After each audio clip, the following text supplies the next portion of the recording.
Good morning, test subject. You have been in suspension for 72 days. The Aperture Science Computer-Aided Enrichment Center congratulates you on your 36-year sleep anniversary. You have been selected as a potential candidate for our Human Emergency Response Team. Please review the agreement. Welcome to Portal Revolution. My name is Stefan Hans, and I'm the creator and lead developer of this mod. I've been working on this for almost 8 years, so I'm excited to finally share this behind-the-scenes developer commentary with you. I hope you had a chance to play Portal Revolution before jumping straight into developer commentary, as it will obviously contain spoilers. If you're ever having trouble hearing or understanding us, you can enable subtitles in the audio options. Now sit back, have fun, and thank you for playing my first game, Portal Revolution. Starting a Portal 2 mod can be quite challenging. We want it to be unique, but also not too out there so that players wouldn't recognize it as Portal.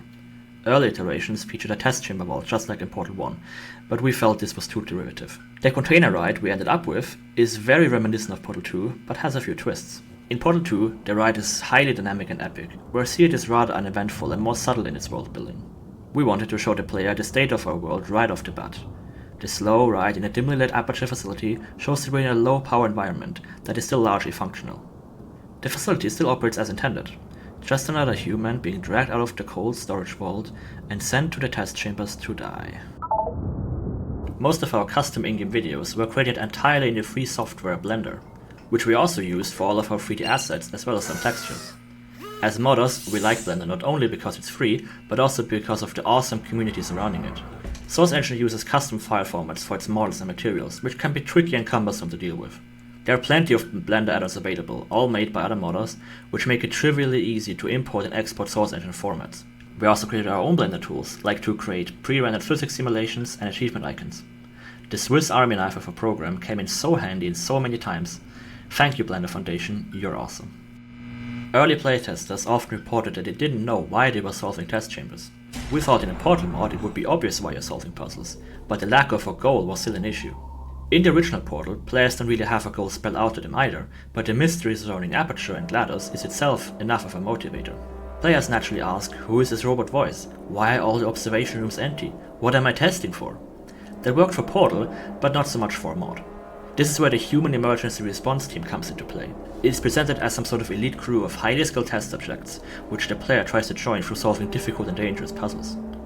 This immediately proves successful. It's a vague goal and eventually turns out to be a lie anyway, but it keeps players engaged enough for the first chapter until the real mission begins. Earlier versions of the mod would have the player wander through average modern test chambers until they finally got the first impressive vista in the Overgrown chapter. First impressions matter, so I added this big and open vista right at the beginning. It also serves as another reminder of the facility's dead state, and it's a nice breath of fresh air after the small and stuffy motel room. One of the greatest game-changing moments we experienced during development happened when we received the source code for Portal 2 from Valve in 2020. Modding Portal 2 without source code is very limiting. The engine still lets you do a lot of stuff, but you can only go so far. Getting the source code was a long-winded process. There is no clear-cut strategy documented anywhere. It took us over a year of constant back and forth until we finally got it. Despite how long it took, we're still incredibly thankful to Valve. Getting the source code turned the mod on its head and opened up countless new possibilities. We'll go into more detail throughout the mod, but up front I can say that this mod wouldn't be the same if we had to use the standard Portal 2 engine. This will come up again and again, so I want to clear up the organizational structure of Strata Source to clear up any confusion. Two other modders and I originally got source code for Portal 2, CSGO and a bunch of other Valve games back in 2020 to develop a mod called Portal 2 Community Edition, which is still in development and intended to be an improved base for Portal 2 mods. I worked on Revolution and P2C side by side, intending to use the P2C engine for my own Revolution mod. Later we were joined by Momentum Mod and founded what is now known as Strata Source, a shared engine branch used by P2C, Momentum and Revolution. We all use the same engine and can share features, but also all make our own custom tweaks to each game. Collaboration is at the heart of Strata and allows smaller mods like Revolution, which don't have a lot of programmers on its team, to inherit features shared by other mods. For example, our DirectX 11 port and some graphical features like parallel extracted cube maps originated largely in Momentum and have been added to the base engine so we can benefit from all that work as well. Other features like improved level loading speed have been contributed by P2C developers, and some of the features we added to Revolution are now also available in P2C and Momentum. So if you're ever confused about what Strata and P2C are, it's just a shared code base that allows modders to share a common engine. This first, or rather zeroth test chamber, is completely stupid. There are no test elements and it's totally useless. If you paid attention, you just went down some stairs and got up on an elevator. Now you will walk up more stairs, walk down stairs, until you finally reach the elevator that takes you up anyway. Tons of up and down, none of it has any purpose. Players asked why this room is here, probably expecting some exciting reason, but reality is often disappointing. I just thought it was funny.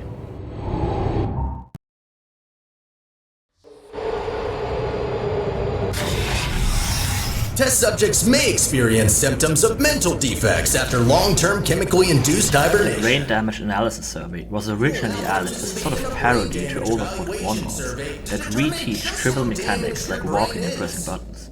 Well, it turns out that training wasn't trivial. On more than one occasion, leaders in playtesters attempt to use the left mouse button to push buttons in the game. Controls aren't universal in games, so this button was added to reintroduce players to the basics. Later, we added another button, much earlier, to sign the long aperture contract, but we still kept this room around. I wrote a much longer piece of nagging dialogue for when the player refuses to press the button. It was used as a demo script for voice actor auditions. We auditioned close to 100 people for both roles. We found the voice for Sterling very quickly. When I heard Will's audition, I just knew he was the right one. He didn't just sound like a regular boring person like me, his voice is expressive with so much character. The role of Connolly took much longer to fill. Most of the 100 auditions went towards the female character, but I will save that story for when we meet her. Hi, this is Will Neal. I'm the voice actor for Sterling. Very excited to be here today in my booth. To give you a little bit of backstory, I joined Revolution back in 2021, I think. I auditioned for a character that at the time was named Pete. I saw Stefan's pitch for the project, and I loved it. It was just very clear from my first conversations with the team that they knew what they were doing. They had the drive and the skill to actually bring this thing to life, and better yet, they really understood this franchise. They understood Portal on such a deep, fundamental level that I was confident they could make something that didn't feel like an imitation, but felt like it could be a part of this world. And I think that totally turned out to be true. So now, I, along with Sarah, get to talk to you about the voice acting side of things and discuss this very manic little guy. Isn't it exciting? We expect players to have completed the 2 base games, but still decided to add some basic training at the very beginning. Portal 2 is already over 10 years old by now, so it's safe to assume that many players will be a bit rusty in the beginning. We kept these basic introductions as short and fast as possible so experienced players aren't held up too much, while new players have some time to re-familiarize themselves with the mechanics. Hello, my name is Jared Pula, and I created music for Portal Revolution. This is one of the first few chambers I did music for, and this specific track became a leitmotif referenced in a few later tracks, most notably the final chamber of Chapter 1, which features a variation of this exact track, and the final boss music.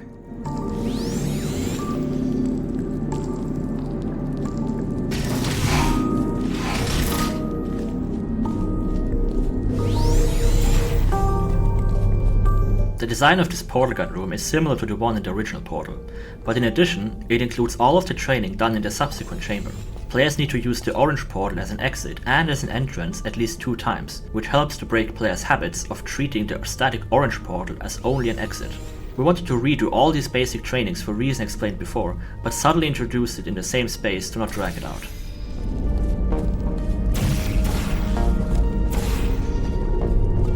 As as a candidate for the Human Emergency Hi there, Response my name Team, is Dustin you're Oakley. expected to I was one of the adapt mappers for all Portal dangerous Revolution, and I joined the project back in Such will 2020. not be informed about This the vista was devices added to and include hazards. more visual interest to the beginning of the game. For this particularly grand section with the open-styled elevator shaft, I added a vac tube that partially wraps around the departure elevator. So even though the facility is dead, it still feels like that Aperture players love, with all its inefficiencies.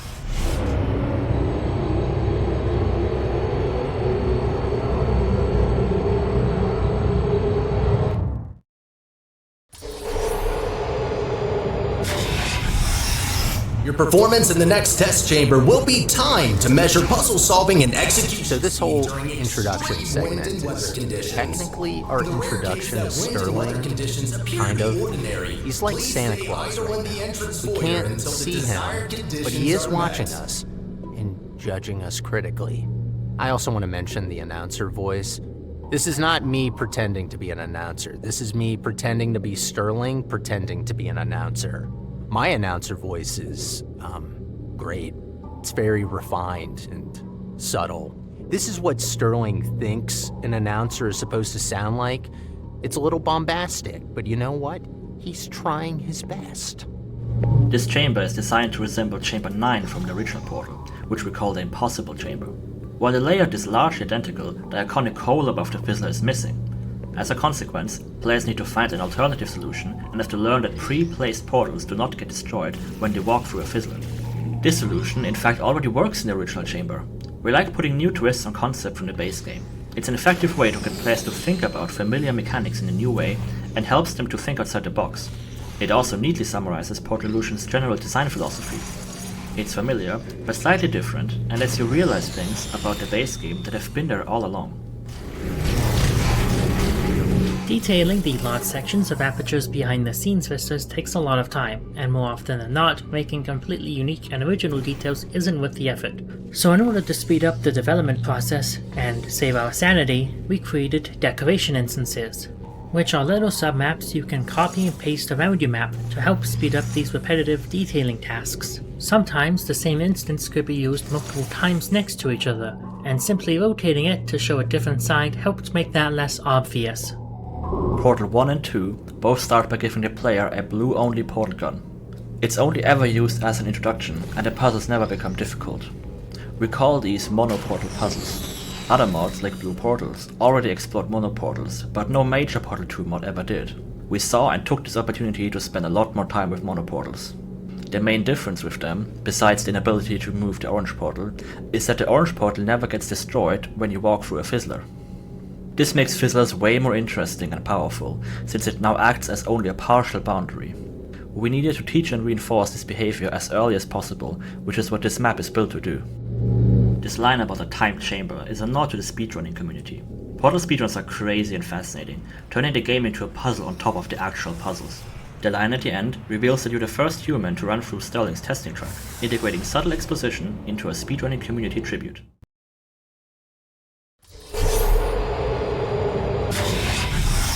Okay, what do we have here? This surface is totally just a red area. We usually don't like putting these in chambers, as they're rather inelegant method of adding difficulty to a puzzle, but just make it more confusing. However, since this chamber is rather small, it was surprisingly effective. Players would line up the laser to pass straight through the wall, feel smart, and then dumb again as their portal gets fizzled. In a larger puzzle with more moving parts, something like this could be really frustrating, but we found this one to be more on the comedic side. It also further reinforces that players need to think outside of the box. I wanted the laser catchers to sound like random machines that just so happen to be kind of melodic. Like when you notice a washing machine or a radiator kind of has a nice beat as it's doing its thing. The repetitive beeping noise is to instill the idea that they are just machines trying to carry out their designated function. Portal 2 features the iconic blue fizzlers, but also red laser death fields. These look visually very different from fizzlers and have completely different properties. Laser death fields have no effect on cubes or portal projectiles and only kill the player. The mapping community has invented their own red fizzler variant, which we call the Death Fizzler. It combines the properties of both fields, destroying physics objects, blocking portals, and also killing the player. The visual look we have in Portal Revolution conveys this idea pretty clearly.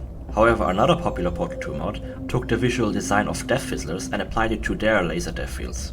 There it looks like a fizzler, but doesn't behave like one at all and has confused mod players ever since. We designed this chamber to show players that our death fizzler behaves properly.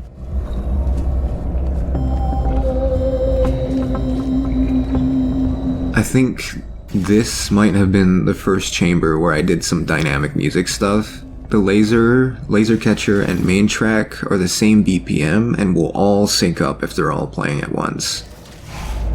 There used to be 2 more chambers before the elevator, which featured a blue laser variant. It behaved just like the red laser, but receivers would be color-coded to only accept one type of laser. When this feature was added to the P2C engine, we experimented with a lot of different applications, but the mechanic just wasn't fun. Lasers in general are hard to make fun puzzles with, and with more colors, the puzzles just turned into micromanagement nightmares, with indicator spaghetti lines going all over the place. We even designed different musical motifs for the different laser colors. Red lasers beep deep and slow, while blue lasers are quick and cheery. As much fun as the music was, the blue laser just didn't fit into the mod and was cut rather quickly. You can still find the music in our standalone soundtrack.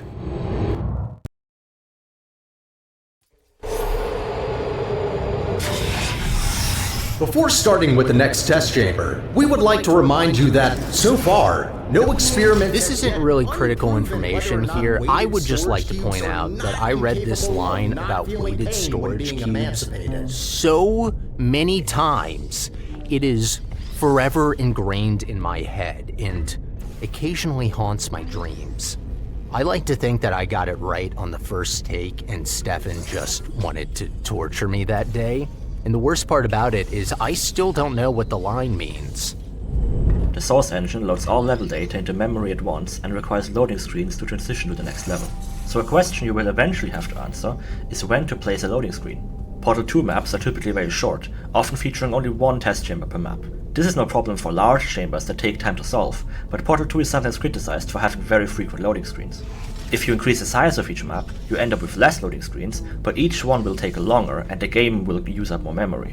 Rather than splitting maps according to file size or entity count, we use them as pace breaks. This map includes 4 small test chambers that all build on each other. Bundling them together also allows us to connect the chambers in more interesting ways. Here they all share the same space and can be visited through the observation rooms at the end. Loading screens are often hated, but we found they work well as natural points for players to take a break or stop playing. In Portal 2, there is a central config file that lists all the data displayed on every chamber sign in the game. This offers developers a good overview of all the chamber signs, but it comes with the limitation that every map can only have 1 sign. In Portal Revolution, we wanted to put multiple chambers into a map. Having access to the source code, we were able to create a custom chamber sign entity that allows mappers to configure all this data directly. You just got teleported from an unlit version of this room to a lit one. Source doesn't like dynamic lights very much, and it's often easy to just clone the entire space.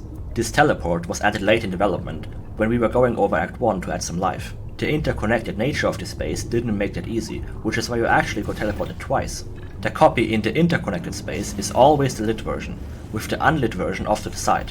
Inside the door is a world portal that gets you to the unlit copy before teleporting you back to where you should have been just a few seconds later. Portal's engine makes it really fun to think with portals to solve design problems. This is the first map where we prototyped this dimly lit lighting style for Chapter 1. These chambers used to be lit just like Portal 2's, with bright and cold lights. We felt like the standard lighting didn't sell the dead aperture theme we wanted to convey. We call this style After Hours. It's supposed to resemble that feeling of being the last person to sweep the floors in the office after everyone has gone home. Also sort of mirrors the new job you will receive at the end of the chapter. Creating this look took some tweaking to balance visibility for gameplay with aesthetics. I made all the cube music with the expectation that it would only play as they were soaring through the air, but in-game that's not the case. They continue to do their intense bleeps and bloops even after they reach solid ground, which is a little cute, I guess, and gives them some personality. For After Hours, almost all of the observation rooms are dark, which gives a lonely and eerie feeling. Problem is that they're primary light source in puzzles, so we need to find alternatives. Light strips work well, but we try to add some variation for interest.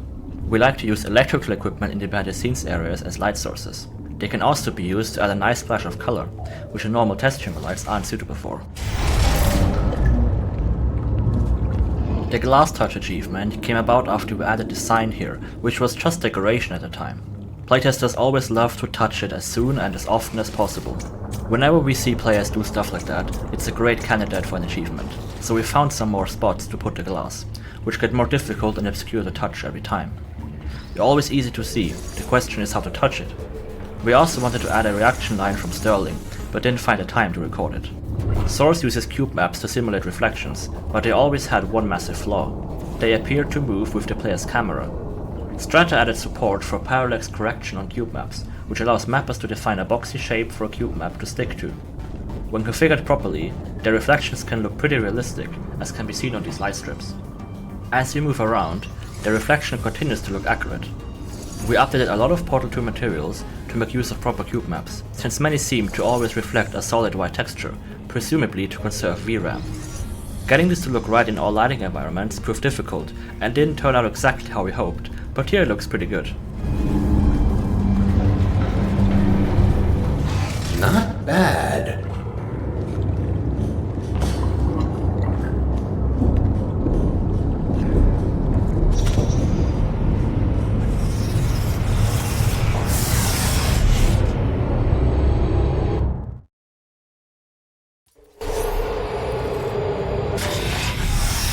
As a consequence of semi-recent events, some aerial faceplates could be misconfigured and launch objects into arbitrary directions. Be careful. From the beginning, this entire chamber was built around this jump through the ceiling. I wanted to make an introduction chamber for faceplates, but needed something to make it unique. Faceplates are a fairly straightforward test element and don't need a lot of training. They're great tools for subverting expectations though, and we were able to use them to further re-emphasize that the facility is slowly starting to fall apart. So that's why there are holes in the ceiling.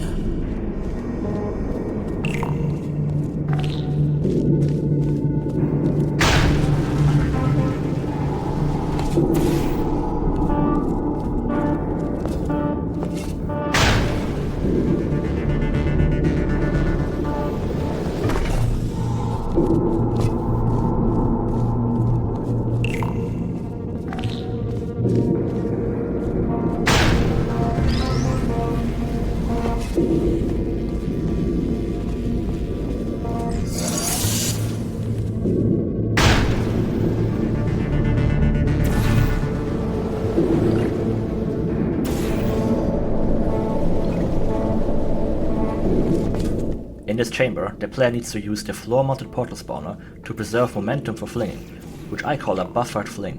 These flings, or variations of them, come up again and again in the mod, so we introduced them early on in conjunction with the faceplate.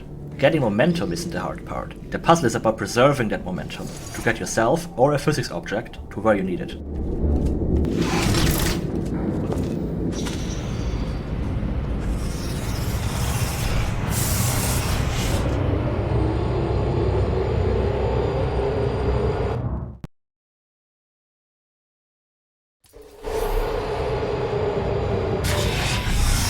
Well done, candidate. You are nearing the final test chamber.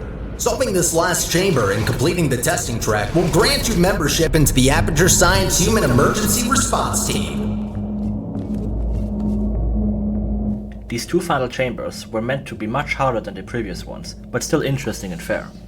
Difficulty can be added to test chambers quite easily by adding multiple win conditions. The floor button in this chamber could be removed while keeping the rest of the puzzle intact. Its only purpose is to extend the puzzle, as players now have to solve the bottom section twice. Cube swapping and respawning are also common ways of adding difficulty to a puzzle, but they can often feel forced or cheap, so we try not to overdo them.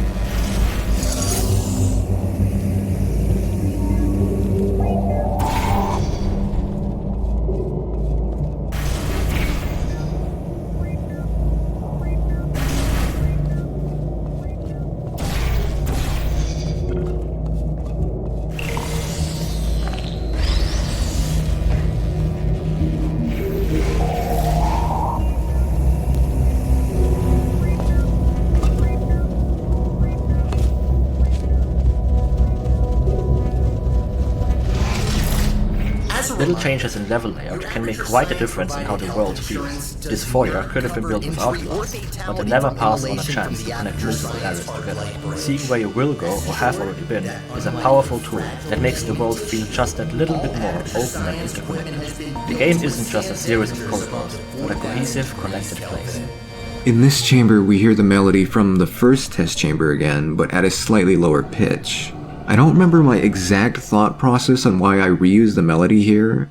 I probably just thought it would be neat, since it's the final test chamber for Chapter 1. Source Engine doesn't really have proper dynamic lighting. Most lighting is pre-baked into light maps and cannot change while you play. However, Source does let you make multiple light map pages by using named lights. We use this to cast actual light from the light bridge and static portal spawners. This lighting is still pre-computed and can't change.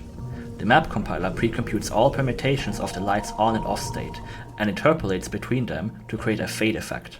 It's fun to see people blown away that this is possible in Source, well this has been a feature since Half-Life 1 or possibly even Quake. This is one of my favorite puzzles. Laser blocking isn't often used in maps, but it's a really interesting interaction. The laser can be blocked from either side of the glass. When we design chambers, we try to get consistent stuck spots. A step in a puzzle where all players have to think for a bit.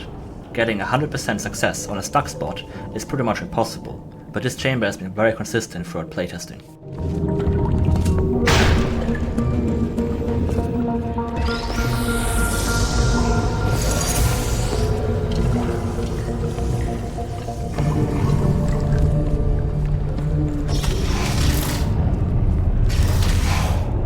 This fake chamber doesn't even really try to look real, but a lot of players don't seem to see the trap coming, which we see as a success. The panel opening animation is inspired by early Portal 2 E3 pre-release videos. We went through the clip frame by frame to match the animation and environment as closely as it makes sense.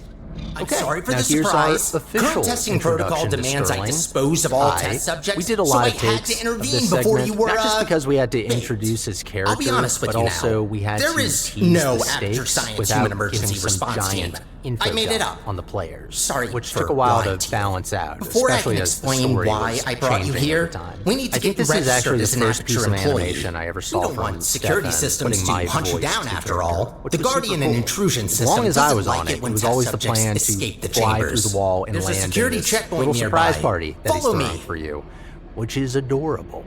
I mean, he put up a little banner for you.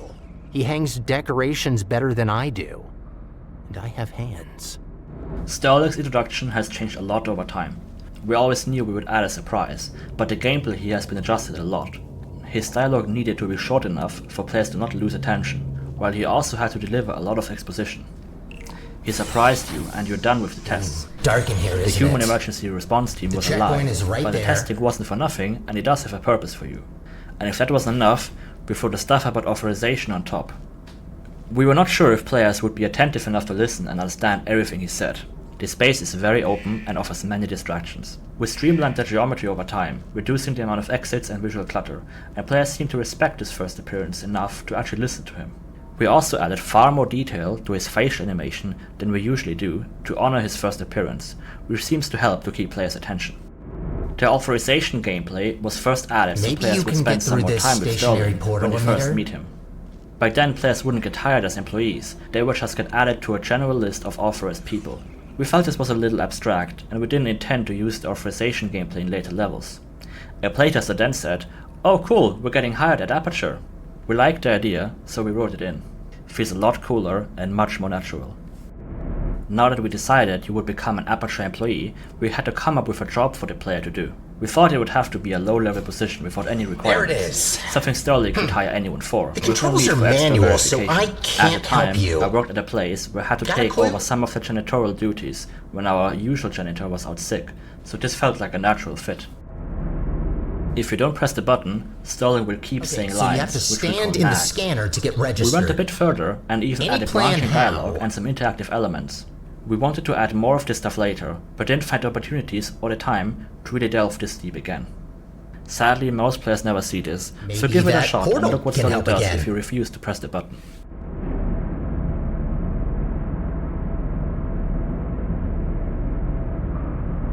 Are you absolutely sure that door right there doesn't open? Okay, now we know. Was worth a shot.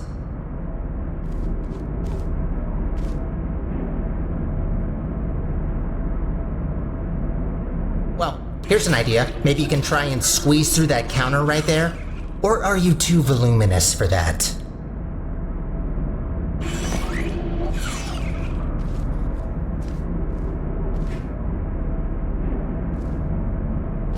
Already tried sprinting? I'm running out of ideas here, honestly.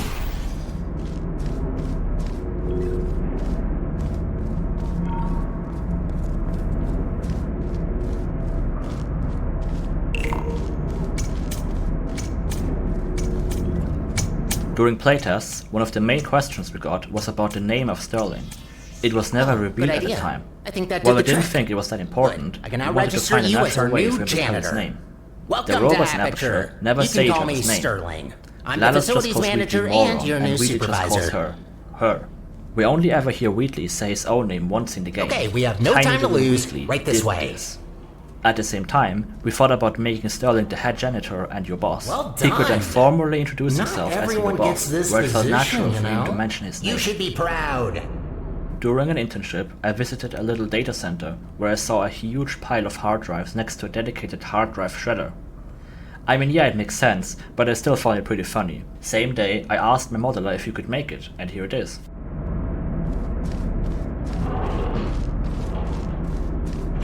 Cleaning up after humans that don't exist anymore. All right then, up we go.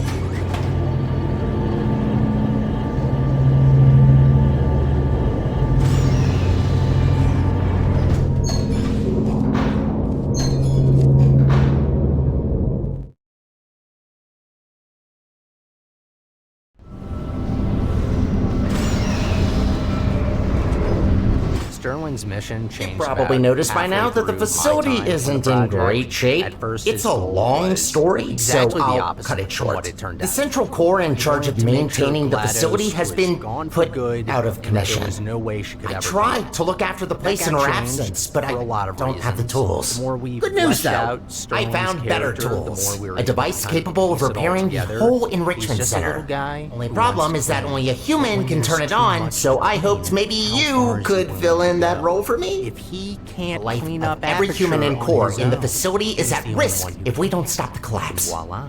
Our psychotic Come on, let's go. janitor with I'll explain the rest on the way. was born. For as long as Port Revolution has existed, there was always the idea of the first behind-the-scenes map after the test chambers in Chapter 1. It was originally called Transition and served the purposes of moving the player from the modern Aperture areas to the overgrown chambers on the surface. What you see in the final game must be the 5th or so iteration. This map has had an identity issue for years until it finally received its last redesign and became what it is now. Previous versions featured almost no gameplay.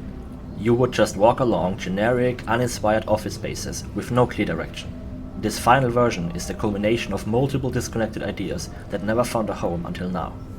Cutscenes are a hot topic in games. Games like Portal are very light on cutscenes, and players typically dislike them on repeat playthroughs. We need to get closer Although to the they're fun surface. first time I around, found an elevator in overall, this direction. mandatory cutscenes can quickly become frustrating on repeat playthroughs.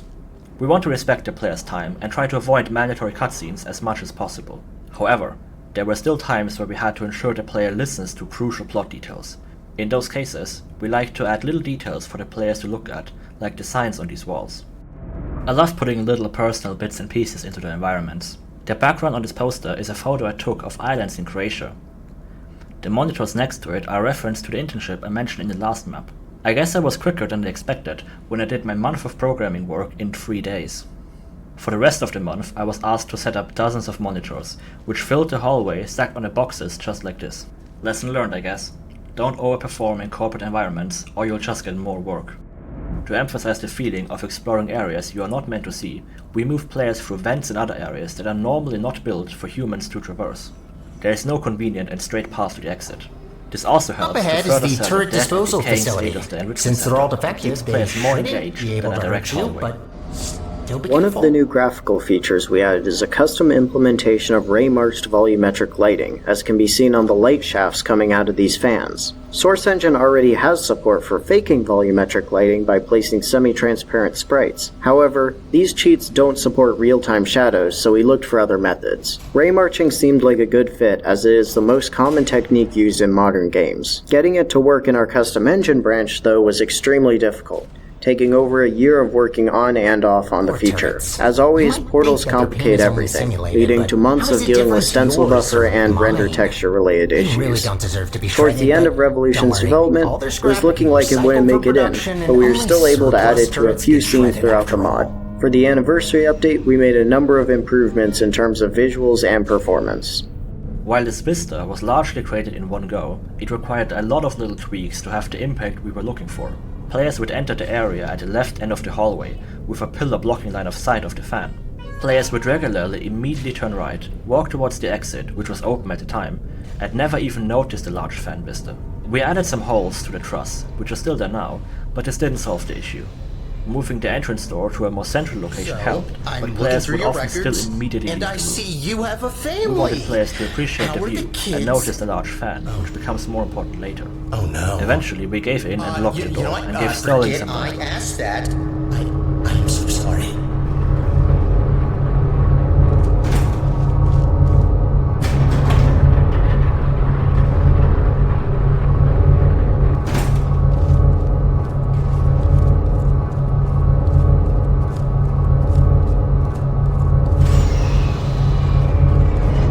As we were reworking that transition map, wind we tried to turbines. find some interstitial puzzle elements Try that not would to get naturally blown fit away into too behind-the-scenes much. areas. These The things can get ventilators were inspired by supersonic those if you seen turn in the them up. Portal 1 mod, Factum Solos.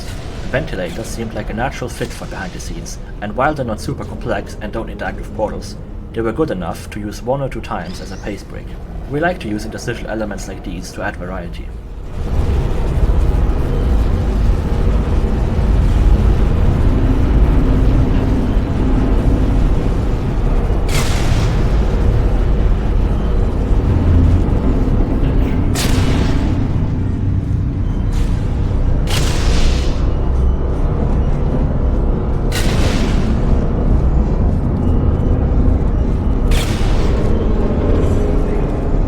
This turret shredding idea was recycled from one of those areas that never had a home.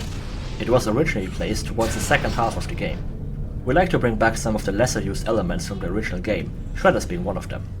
Gameplay-wise, find a way across that bridge. Or an I'm infinite sure drop, you'll figure but it it worked out, well so with I turrets will and wait fit into right this kind of ahead. garbage disposal area.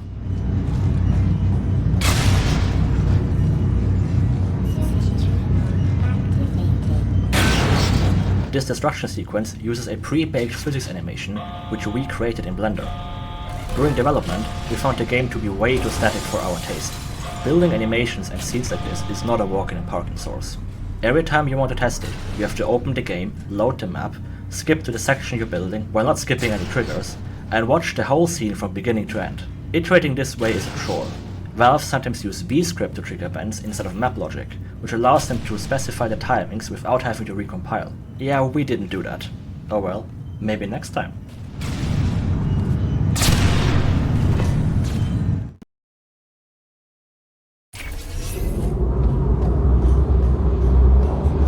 Let's talk about Sterling's voice.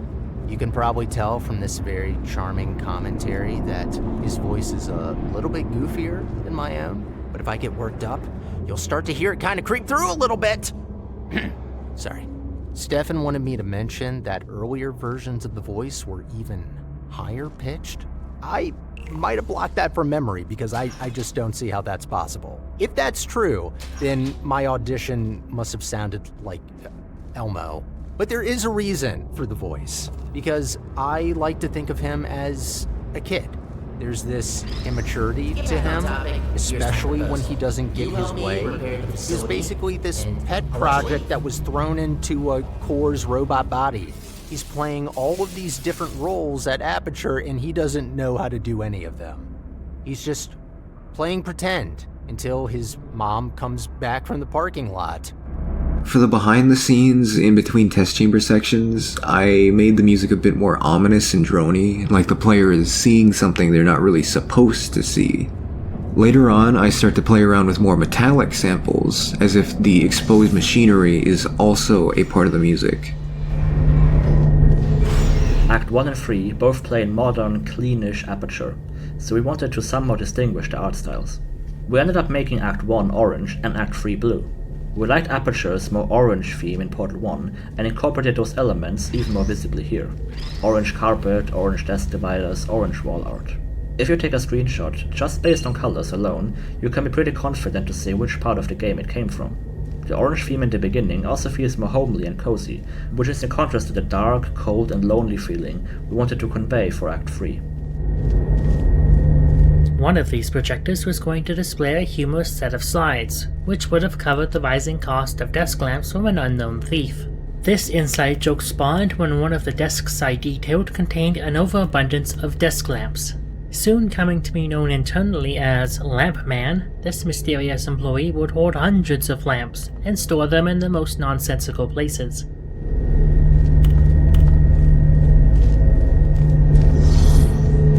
There's another observation room on the other side that can take you to the elevators. I'm sure you can find another way in there. You're pretty resourceful.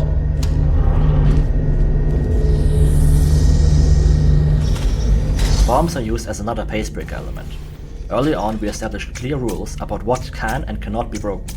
Shattered glass breaks, but normal glass doesn't. At first we thought players might note how convenient it is that this chamber has so much broken glass, but to our surprise, this wasn't the case at all. The distinction was immediately intuitive and successful in playtests.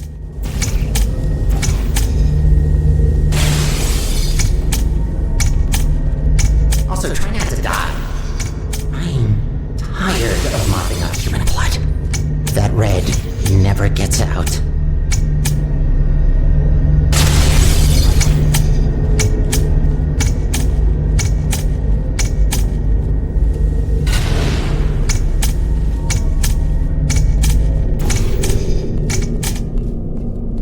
Another thing to add to the never-ending to-do list. This test chamber is not meant to be solved the normal way, but we still wanted to build a convincing test chamber that looks like it could have been solved at some point. Usually we do this by breaking some test elements. However, players are often still distracted by the non-functional devices, and because the way you're meant to leave this room is very unusual, we wanted to eliminate those as much as possible. That is when we thought of making it a co-op test chamber. Co-op exit doors require both bots to be present at the door. The player in Revolution is neither a bot nor a both, and the playtesters reacted well to the inclusion of co-op chambers in a single-player mod.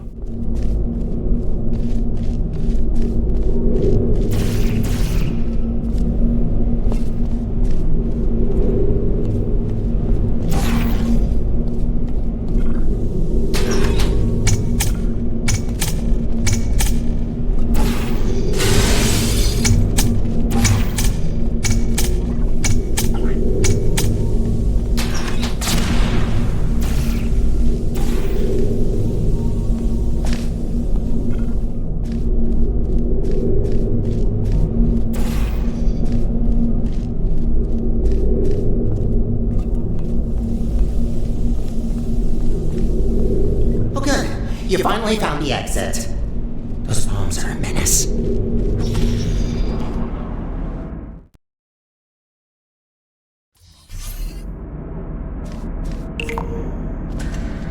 When making a puzzle, I usually start with an initial idea. I have a surprise for you after this last little hurdle. I know. I promised no more tests. Tube to bend gel trajectory. Starting with a core idea helps to give the puzzle identity and makes it more memorable. But some puzzles just have to be workshopped. Difficult puzzles in general are often harder to design, or at least hard to make fun. I knew that this puzzle just had to be complex and big. I also wanted it to feature all the test elements previously used in the chapter and offer a satisfying challenge to the monoportal gameplay. I like to keep puzzles minimalistic, featuring as few elements as possible. A single element that is used in many ways is more interesting than 20 elements all with a single usage. Some of my favorite portal puzzles are those which feature the least amount of elements. This chamber is certainly not one of them, but that's the whole point. It's intended to be overwhelming, while still keeping the amount of elements as small as possible. One of these methods is to sort of design a chamber backwards. Rather than thinking about each step from the beginning, I would establish my clear condition, place down some elements, load up the map in game, and see if I could solve it. At first it's completely impossible to solve, but now I can iterate. I move elements around, add new ones, remove some, and change the geometry. At every point I test and see if I could solve it. This puts me in the shoes of a player as much as a designer. I'm discovering the solution more so than designing it. This process works well for complex test chambers. Sometimes a chamber that I didn't think was possible turned out to be completable in a surprising way. Often a puzzle just doesn't come together as you wanted. There's some unintended solution you can't seem to get rid of, overshadowing the actual, more interesting solution. To force the proper solution, it's easy to overcorrect and add elaborate setups or specialized element that only serve to limit the player in this one specific way. So far in all those cases, a slight change in the geometry, like adding a pit somewhere, has solved the issue. Pits are elegant and incredibly powerful. They can force players to place one or both of their portals to pass. They can feature ramps on one or multiple sides to create a one-way drop. Ramps can be enabled or disabled, creating toggle-level one-way doors. Portals can be shot across or blocked by a wall above. Light bridges, tractor beams, flings, catapults, and gels can all be used to cross them, all in slightly different and unique ways. Pits can be deadly or safe, friend or foe. I didn't really think much about pits before, but have since realized how versatile they are, and am now more aware and thoughtful about their usage as a legitimate test element. As I made all the puzzles in the mod, I often get asked how I come up with them. Honestly, I would love to know that too. Most of the time it's a combination of luck and trial and error. Many chambers have been cut or drastically altered over the years. Starting with a core idea helps to get the ball rolling, but not always do they weave together a cohesive test chamber. Every chamber's creation is unique, but I have found a few methods to put together puzzles that I've been adding to my toolbox over time.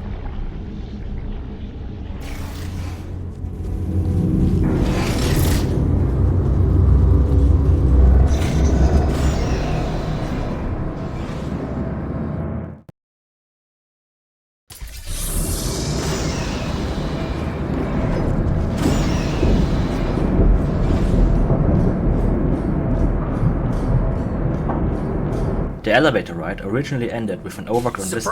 The vertical nature of the ride made it challenging, and we were struggling to find a good look for it. We also felt like the slow and unceremonious reveal of the surface here took away from the impact of the reveal in the next map, so it was cut. You're welcome, by the way. I know you humans love the sky for some reason, so I thought this would excite you. Look, I know what you're thinking. You really don't trust me, and I've done nothing but sounding like a raving lunatic or a sociopath. Probably both at once, if I'm gonna be honest. In the interest of transparency, this elevator will take you up to the surface. Only thing is, it's not all the way out of the enrichment center. When we get to the surface, we still have a little way to go before we can complete your half of the deal. I'll try to help you where I can with these old test chambers, but there's been a lot of decay, if you catch my drift. But hey, look at the bright side. There's fresh air, it's sunny outside, and I think there's a cool breeze. Just watch out for wild animals. Those are brutal. With any luck, this should take just a few minutes, and then you can go free. Hope we're in the clear now.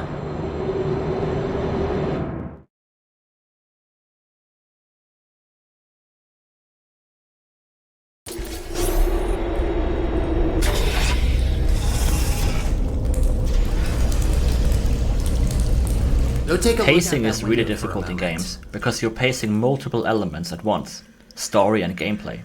Gameplay pacing is based on fatigue and playtime. You can make a 1 hour, 10 hour or 50 hour game and still pace the gameplay well. It's usually not a problem for short games, but the larger your game is, the harder it becomes to keep the story paced. For example, you might find a lot of open world games have a very drawn out midpoint with a short beginning and end. Port Revolution is short enough that story pacing is very much doable, but we still had to be very conscious about moving the story forward on a pace that feels sensible. For the outside sections, I use a lot of softer sounding synths and stringed instruments. I wanted to convey the serenity of seeing the sky again, and also the feeling that freedom is still just out of reach, that you haven't quite escaped yet. This area has changed a lot. It used to feature a lot more naturalistic elements, like rock and grass. It looked cool, but when we switched to cascaded shadow maps, we had to recreate large chunks of that map and ended up basically rebuilding this entire section. The first room also had a waterfall in it, but we never finished the particle effect and cut it out. Since it didn't feature any gameplay, we then took elements from the room after it, which included this little navigational puzzle. We still liked how the old area felt, but are happy with the condensed version. Our early level designs often lack density, which makes the game feel longer since there are more areas, but if each area is passed in under 20 seconds, the time invested into decorating those spaces doesn't make sense. So over time we condensed areas more and more, and tried to find ways to get the most out of a single space. Plants are shiny. Nobody believes me when I say this, but they are. Go outside and look at a leaf. The sun will cast some specular highlights. Portal 2's leaves never did this, so we added some foam to try and approximate this look. It's very subtle, but compared to before looks better for negligible performance cost. Portal 2 uses projected textures to create sunlight with real-time shadows in its overgrown areas. Community mappers do the same, but their technique isn't ideal. Projected textures are spotlights and create converging shadows, which is not how sun shadows look. Their resolution is also limited, so the further you stretch the area of influence, the worse the shadows look. They don't follow the player, and if you try to parent it to the player, their shadows will look wrong when you look through a portal. Long story short, projected textures aren't ideal for sunlight. CSGO implemented a similar shadow mapping technique built specifically for sunlight called Cascaded Shadow Maps, or CSM. Since our custom engine branch is based on CSGO, we were able to use it in Portal Revolution. CSM works by casting 3 shadow maps, called cascades, around the player from the same angle, but on different scales. The first cascade is just a few meters around the player, the next a few more, and the last reaches as far as the player would be expected to see in a typical map. This means that shadows will always be at high resolution around the player, with low resolution further away where it doesn't matter. Now as always, portals complicate everything. Since the shadows follow the player, if you look through a portal, the shadow resolution will be centered around the player's position. This caused awful shadows while looking through a portal, and popping when you step through and have the positions updated. This took a long time to fix. We were first aware of this bug around 2020, and have only been able to fix it in late 2023.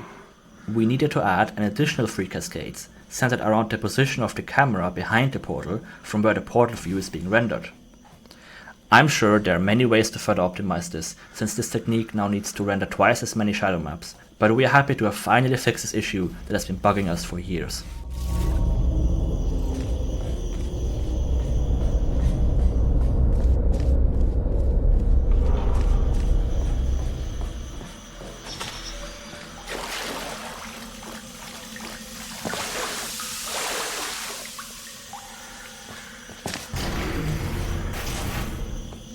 That's much better. Might be a bit overgrown, but the hardware still works. They really use fine materials for these tests. Have to protect your investments after all. Unbreakable materials are expensive. Originally, we wanted Sterling to help the player in this chamber, given its ruined state and that it was designed for dual portals. So in the pit, there was a whole animation of part of the floor being taken away by a panel and being replaced with a version that had an auto portal, along with bringing a cube too. While visually very entertaining to watch, and a great explanation for why there was an auto portal in Chamber 12 from Portal 1, a playtester managed to worm their way under the floor, and there were some visual bugs to it as well. I had tried numerous times to fix it and keep it in the game, but I eventually had to cut my losses and remove it. The geometry for the panels of the sequence of events is still present, a reminder of what once was. I still don't know how they got under there.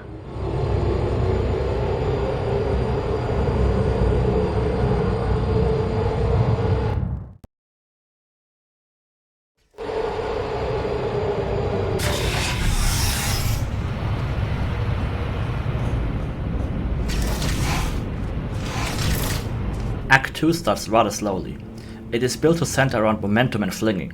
We noticed that many players lacked some common flinging skills.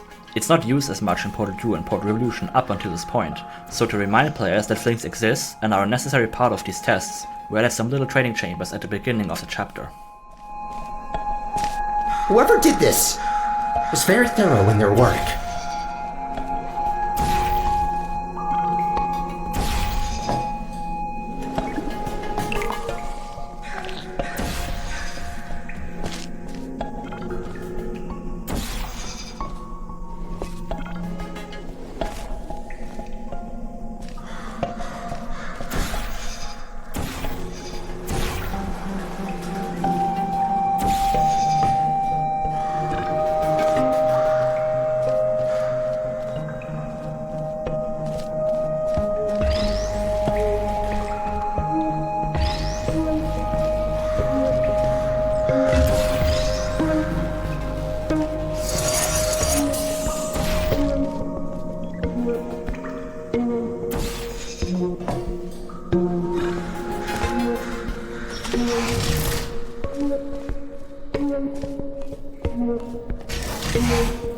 Oh, I just realized.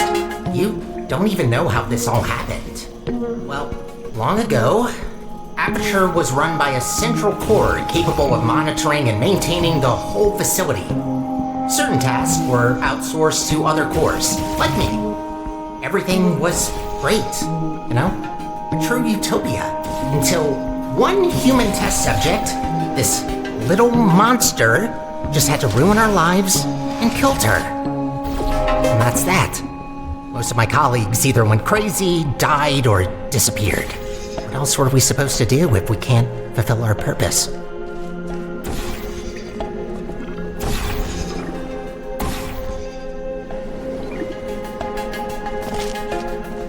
I promised you could leave once we're done, but if you ever need a job in the future, don't hesitate to come back.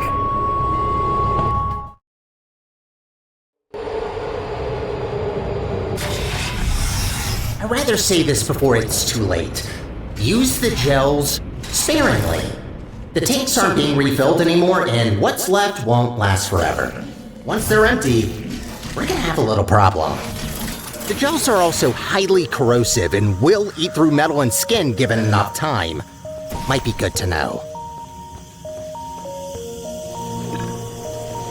When we got CSM to work in our engine, we took a step back and rebuilt almost all of the overgrown chambers. We were not satisfied with the gameplay anyway, and the possibilities offered by this new lighting led us to reconsider this chapter and do it again. Of course, we tried to reuse as much as possible, but not a lot survived. This is the only puzzle which we were able to keep, but we still needed to make a few tweaks to improve the gameplay. We also had to redo the entire ceiling. The converging shadows of the projected texture sunlight was able to reach and illuminate much more of the chamber. When we switched it to CSM, the parallel rays barely lit up anything with the old geometry. All of the overgrown chamber ceilings had to be rebuilt to be much more open, to let enough sunlight through.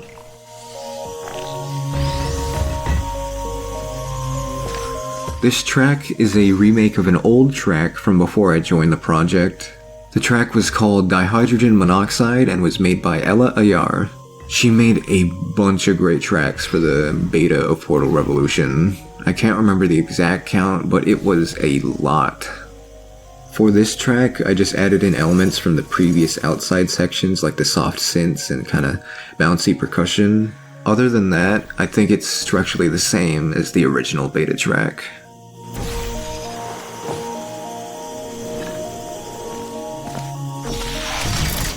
Gotta admit, watching you fly through the air like that looks pretty fun. Sometimes I wish I could do the same.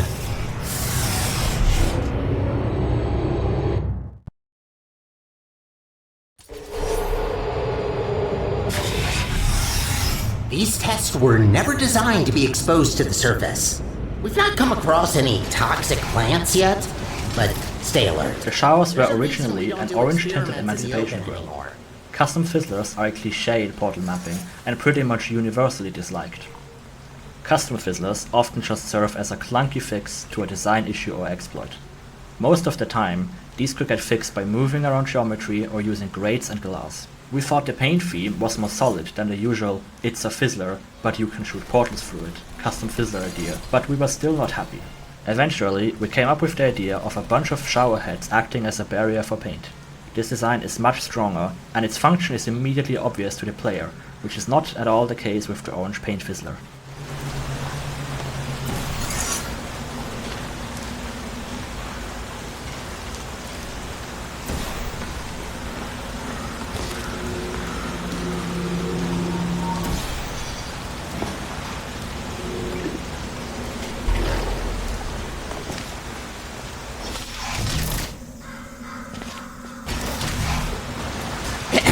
Changing the paint fizzler to a shower wasn't a purely visual change. The paint fizzler would not allow players to shoot portals through it. This behavior makes no sense for a shower, so we redesigned the chambers to work with the new mechanic. Sounded daunting at first, but this was actually the only chamber that required any changes, which was to change the floor button here to a cube button. I decorated much of this chamber on a live stream on YouTube. I wanted this chamber to feel dense, lush and humid. Thick fog, lots of moss and mushrooms help to deliver that, but what's the most important is the glass bridge above. This bridge allowed me to hang plants off it, filling the air below with vines and reinforces that greenhouse look. A key trait to the background maps for the main menu is that all of them have the view looking out of an observation window. Here you can see the same observation room overlooking the same chamber that is used for Act 2's main menu background. This almost gives a sense of the player being watched by a third party, like a creepy stalker, monitoring and following the player throughout their journey. Wouldn't it be great to take a break from all the testing? Just to have a nice, long, warm shower under the cleansing fields. Washing your hair, watching your skin peel off. Yes, you heard me right. Don't try that. The fluid cleanses more than gels.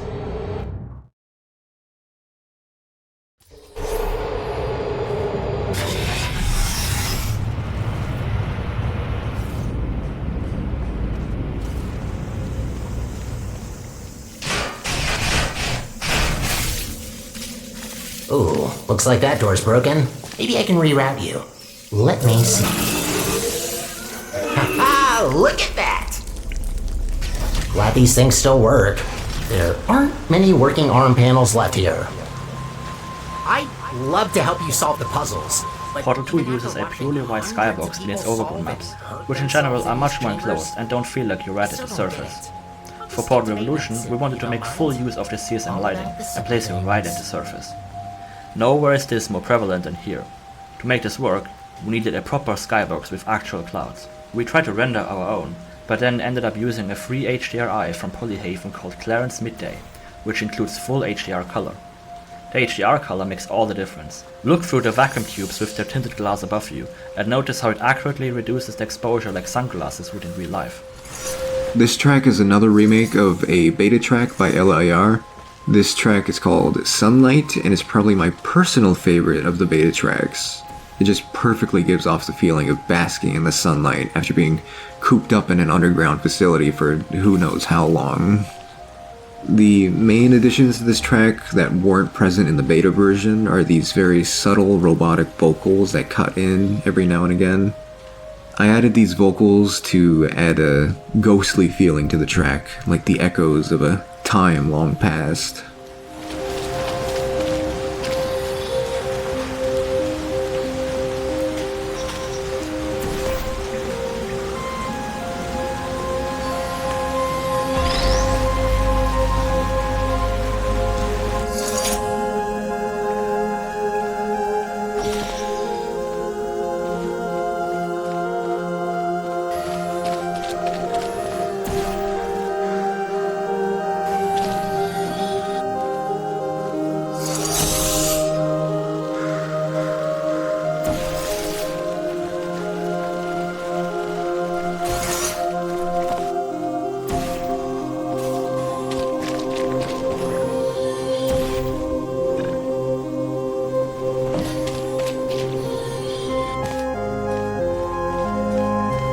Cleaning the facility since, well, forever.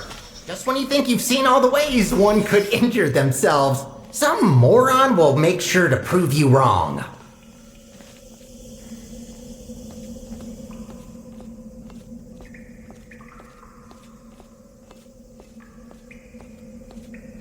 Have you ever heard the expression room temperature? This is the room. This is the room temperature room. I really love Community. It's so well written and balances emotional storytelling with the funniest jokes and themes like no other. It's a never-ending inspiration for my own writing, and I had to add some references to the mod. The room temperature room felt like something Aperture would build and was easy to replicate.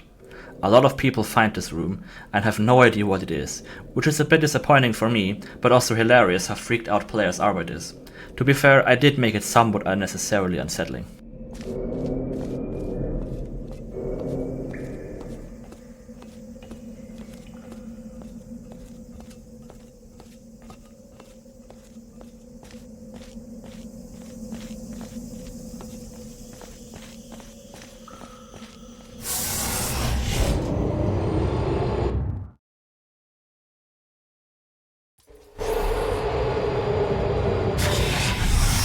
Oh, looks like you're about to get an upgrade to your portal device. About time. This should make it much easier to navigate through this mess. The floor in this chamber was inspired by some areas in the mods Portal Pro and Phantom Solo's Episode 2. We liked this blocky look seen in Portal 1 and always tried to mix in some Portal 1 designs.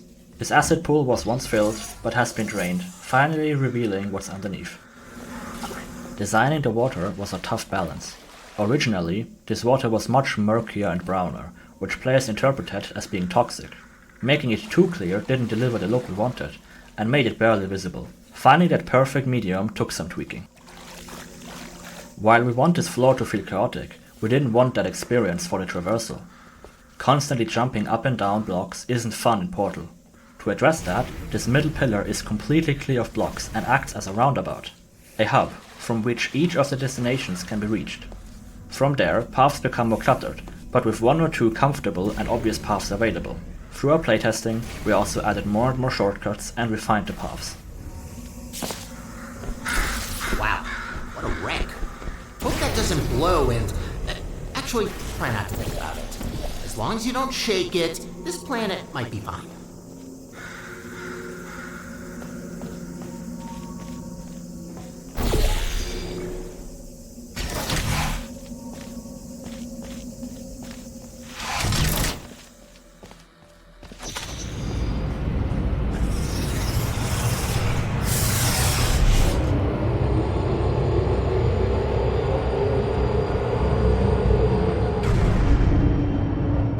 There.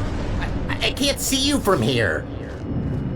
I'm hearing some unfavorable noises. Are you okay down there?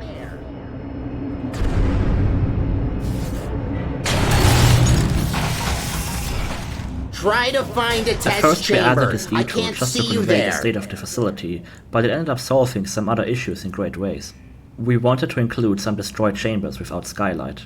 It's a style we love just as much as Overgrown. It feels so dark, lonely, vast and industrial. The detour let us transition to this unfamiliar and hostile art style very nicely. You didn't want to go here, you just have no other option.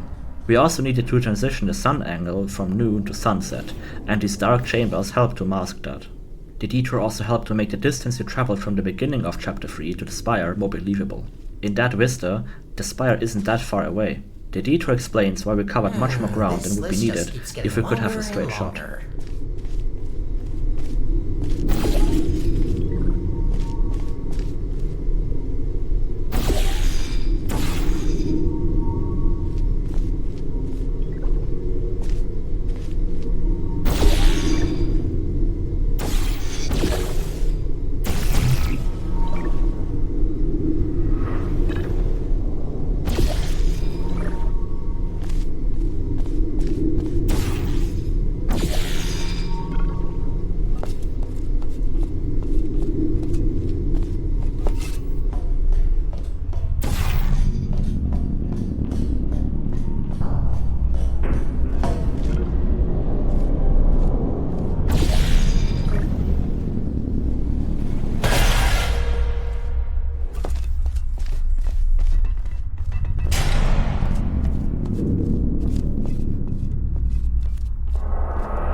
This Easter egg is a reference to Bernd das Brot, which in English means Bernd the Bread.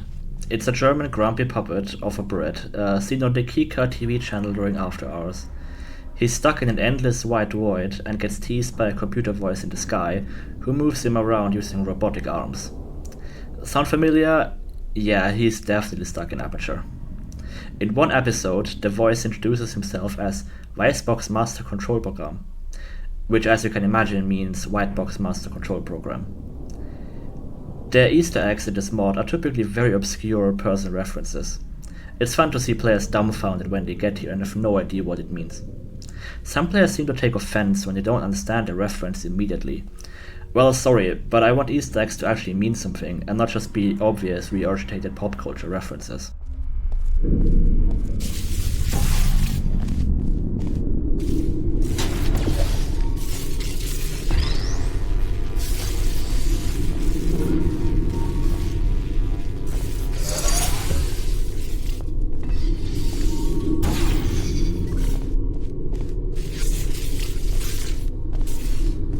This elevator will get us back on track. but it will take a while for us to get back to the surface.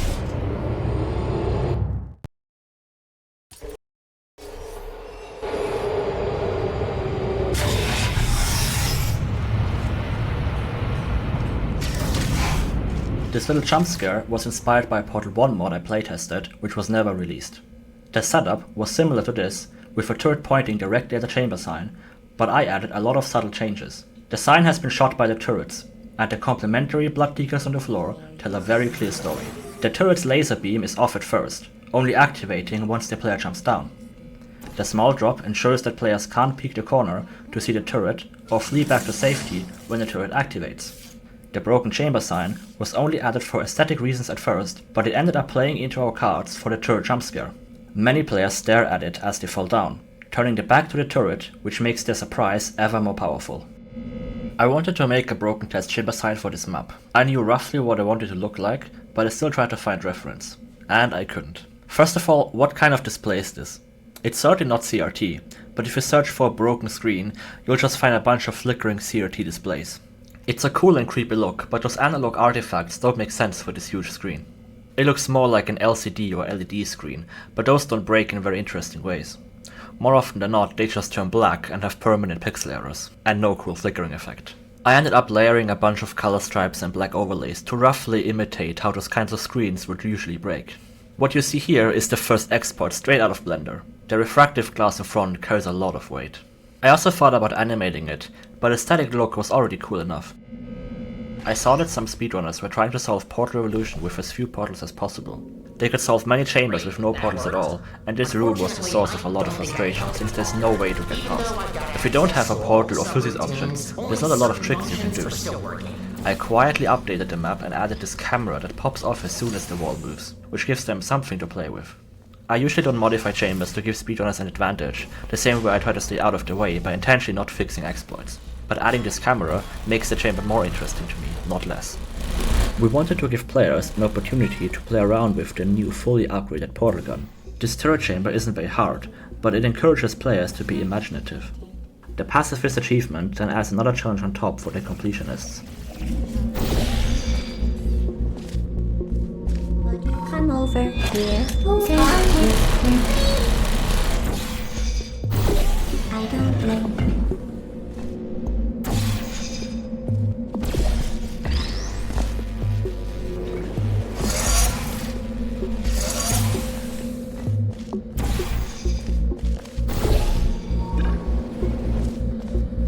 The geometry in this chamber is inspired by early Portal 1 mods and map packs, like the Flash version map pack and Portal Prelude.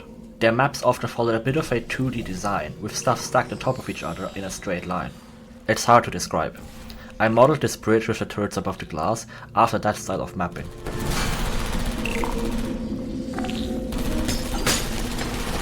Players often wouldn't intuitively trust that the ceiling surface aligns with the floor where the turrets stand on. The depth is hard to gauge from the entrance, so we added these little beams to the corners. This little bit of geometry makes it obvious that the two blocks are aligned. The lights above the wall behind, which uses a slightly different color temperature than the surroundings, also make it stand out.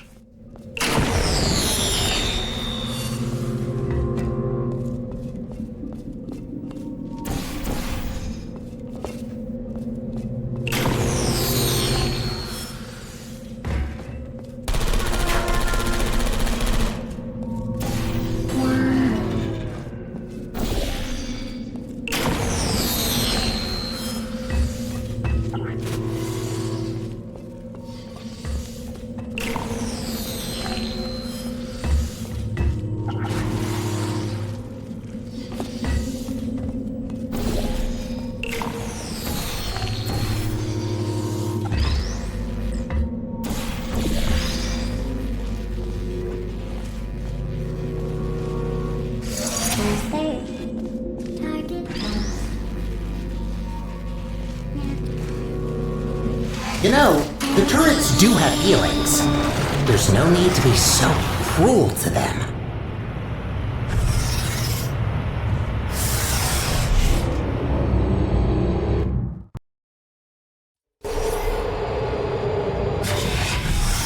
Only 2 more chambers to reach the spire. I think I told you that I need a human to activate it. From what I heard, it's a pretty complicated cognitive... This chamber is heavily dependent on bouncing around physics objects in a predictable and reproducible manner.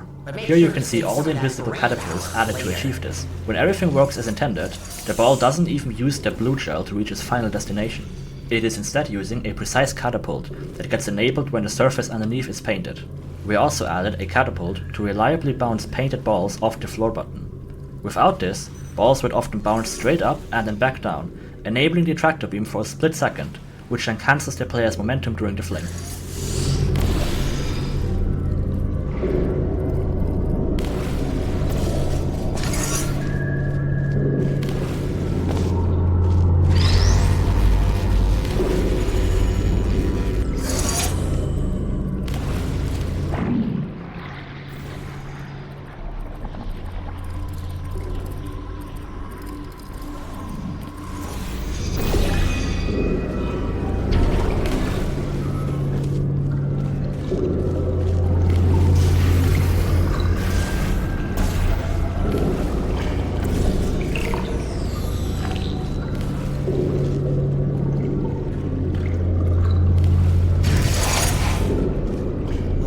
That was satisfying.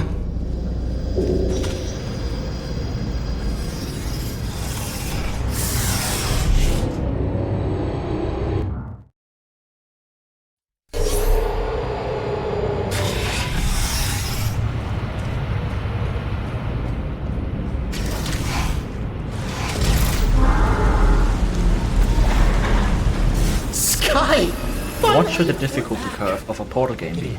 You might think it should be a constant rise, but if you do this over a campaign as long as Portal 2 or Revolution, fatigue will set in very quickly. Instead, we did what Portal 2 does, where difficulty slowly rises and falls throughout the chapters, like a sawtooth pattern. Every time a new element is introduced, you get a simple intro, followed by expansion, and ending in graduation, where you have now proven that you mastered this element. Whenever a new element comes along, the difficulty drops so you can learn the ropes. The difficulty still rises over time, but this is mainly a consequence of cumulative complexity, where more and more elements are used in combination. Many veteran players remark that Revolution is way too easy for them, which matches our design. Revolution is built for all players, and we don't want to lose people too quickly. Whatever you do, you can never please everybody. What's important is that you stick to one consistent difficulty.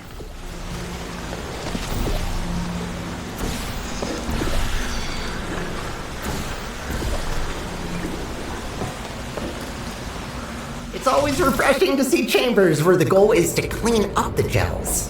Most of them encourage you to smear it all over the place, especially anywhere I can't reach.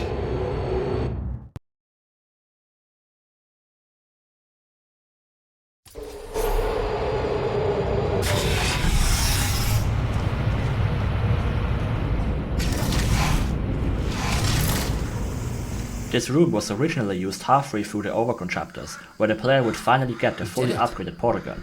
At that point, the vista here was just a rather undetailed mountain skybox. We didn't know what we wanted to show you in the vista, so we moved it to the end of the act, where we already planned to have an outlook vista for the spire. Portal Revolution usually sticks to a pretty standard color palette, but every now and then we like to add some more striking colors. The lighting in this vista uses a simple scheme of analogous colors: red, orange, yellow. Analogous color palettes rarely look bad, and allow us to play more with contrast and value. The bridge to the spire was originally placed right after the first vista, but it was cast in complete shadow due to its placement. We wanted the bridge to be in dramatic sunlight and moved it to where it is now. This meant that the distance between vista and bridge is now much larger. At first the map wasn't intended to have any puzzles, so now we had to come up with some gameplay we can add to bridge the gap to the bridge. The image of the setting sun in the back was what kind of drove the feel of this track for the most part. I wanted to convey a sense of accomplishment with Sterling and Kate finally seeing their destination in the distance. Like with many of our areas, this vista brings together cut areas of the game that never found a home. Originally, the beginning of the Overgrown chapter featured a huge vista where one could see a cross-section of the Aperture facility. Trees and nature on top, with the facility and test chambers hidden below in the salt mines. That vista was way too ambitious for us to build or for Source to render, and featured no gameplay for how expansive it was. We cut that map, but still liked the idea of a cross-section, so I'm glad we managed to find a home for it in this final vista. This is the opening trailer shot. The trailer took a really long time to make, but it was 100% worth it. It did a lot better than we expected, surpassing 1 million views in about a week, which made it the most viewed Portal mod trailer on YouTube. We've been quiet and low-key on the marketing side up until this point. The team wanted us to do more marketing efforts earlier, but at the time the game was still evolving so much so quickly that we were simply in no position to announce anything. I mean, what were we supposed to show? We only came up with those ideas a week ago. Announcing stuff early pins us down creatively, so we waited quite a long time before we actually made a trailer, at which point the game was only a few months before release. I think this turned out pretty well for us. One lesson we learned from the trailer was not pin down an exact release date.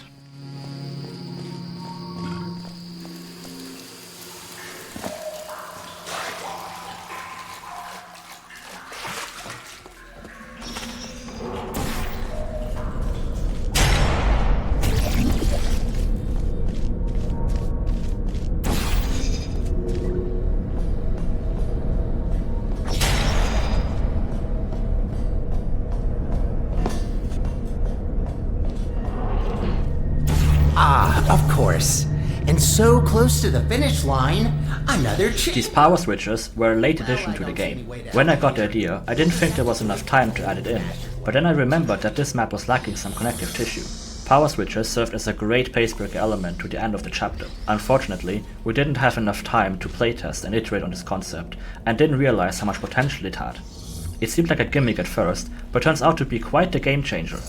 Power switches interact with almost all test elements, and both the on and off states have desirable effects. This introduction chamber used to be much smaller, but we later merged in some elements from a later chamber to save space.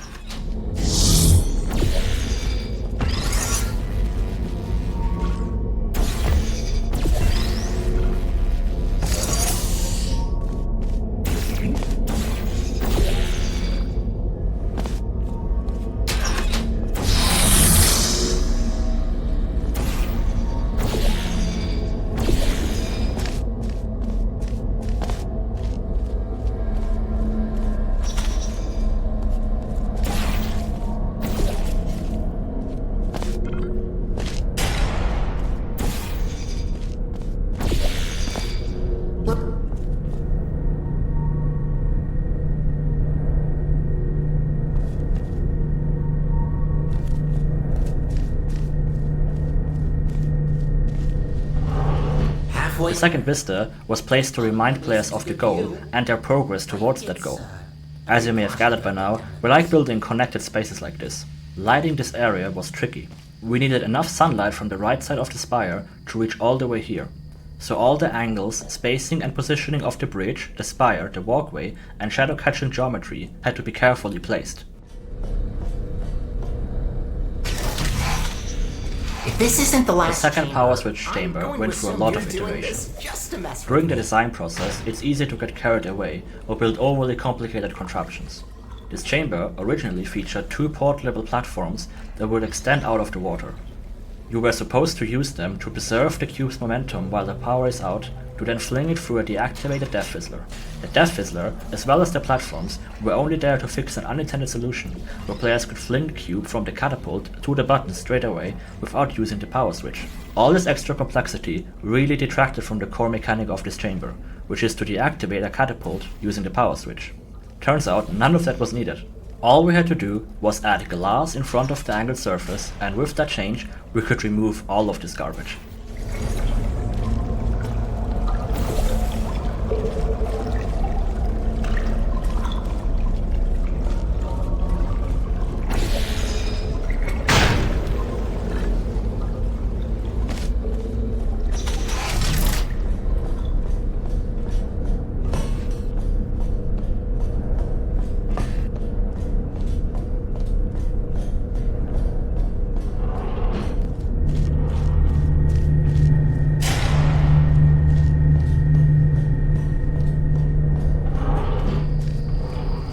This third vista came together by complete accident. Originally, the previous test chamber would connect straight to the room in front of the bridge. I asked another mapper if they could start to fill these huge walls with some decoration, who then added this little observation room.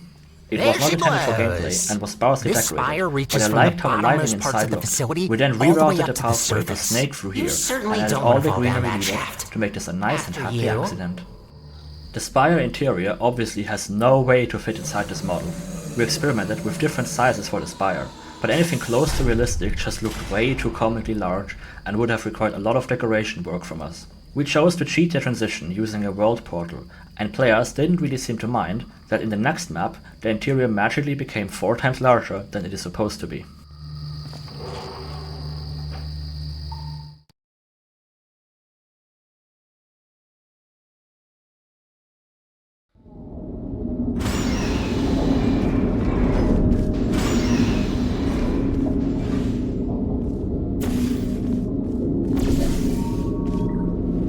We added this little office area to bridge the strong visual contrast between the spire interior and the outside. The inside is sterile, white and clean. Somehow the overgrowth doesn't get in here, adding to the intrigue of what the spire actually is. This map used to start right before the spire interior, but this shift felt too drastic after the level transition. It felt like you had just skipped a level. So we added this little dirty and dimly lit area to better connect both maps. We then also had the opportunity for some foreshadowing on posters and found a place to put the uncensored presentation slides from all the way back in Chapter 2. Here, we are finally introduced to the theme of the spire.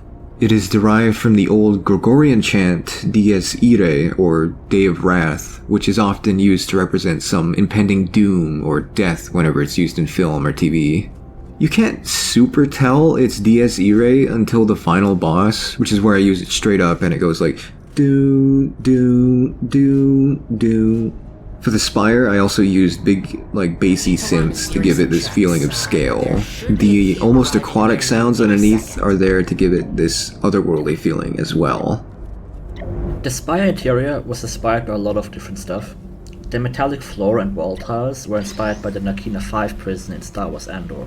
The general concept of the spire core was influenced by the Citadel core seen in Half-Life 2 Episode 1. We also liked the collider from Spider-Man Into the Spider-Verse. The circular lights on the walls in the core chamber came from that. We wanted to incorporate some Half-Life elements into the mod. The teleportation failure is very reminiscent of the iconic resonance cascade in Half-Life 1 and the teleporter failure at the beginning of Half-Life 2. We didn't want the teleporter to fail for no reason, so when we added the broken portal gun model, it felt natural that it was the cause for the failure. You just tried to teleport teleportation equipment and it didn't go well. We could then also break the portal gun to make the beginning of the next chapter feel even more isolating and defeated. I also did the sound design for the Spire's teleportation sequence. I utilized the same sounds as the quantum cubes to imply a connection between them, but you won't see them for a while. I hate to break it to you, but there is one more test we need to pass. First comes inanimate, then animate.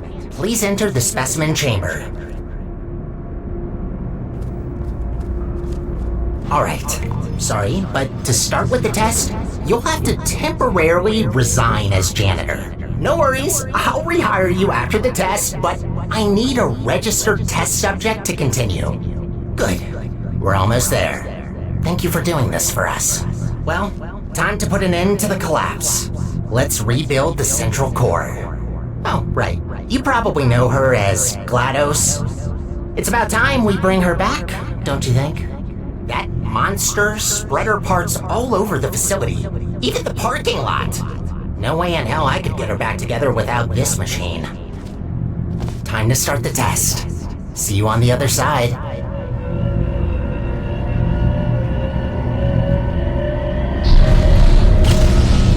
That's not good. What are you doing in there? Get out of there! I can't turn it off!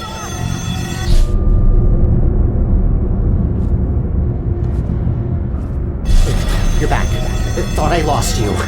I can fix this. I know I can. Just give me a second.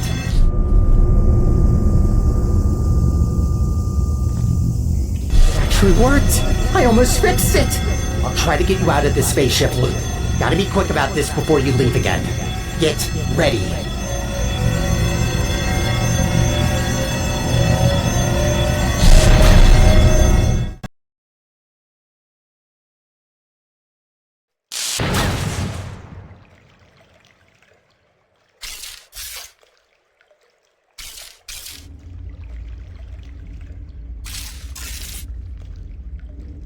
The introduction of Act 3 has gone through more iterations than any other chapter intro.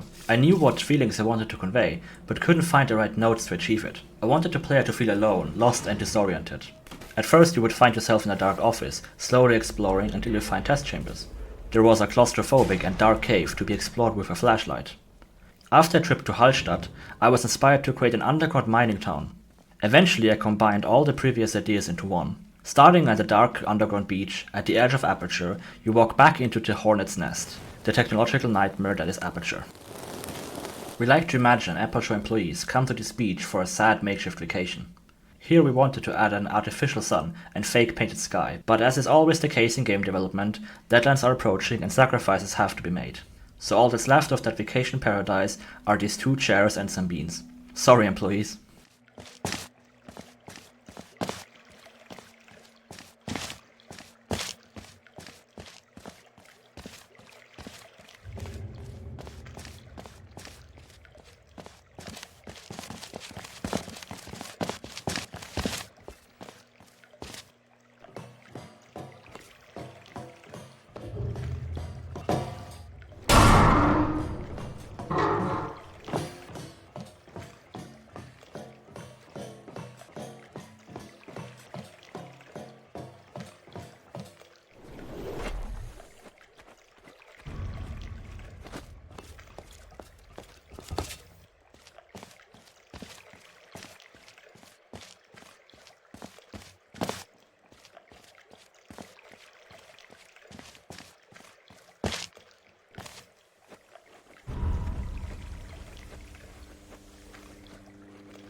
The security checkpoint acts as the gate for the portal gun.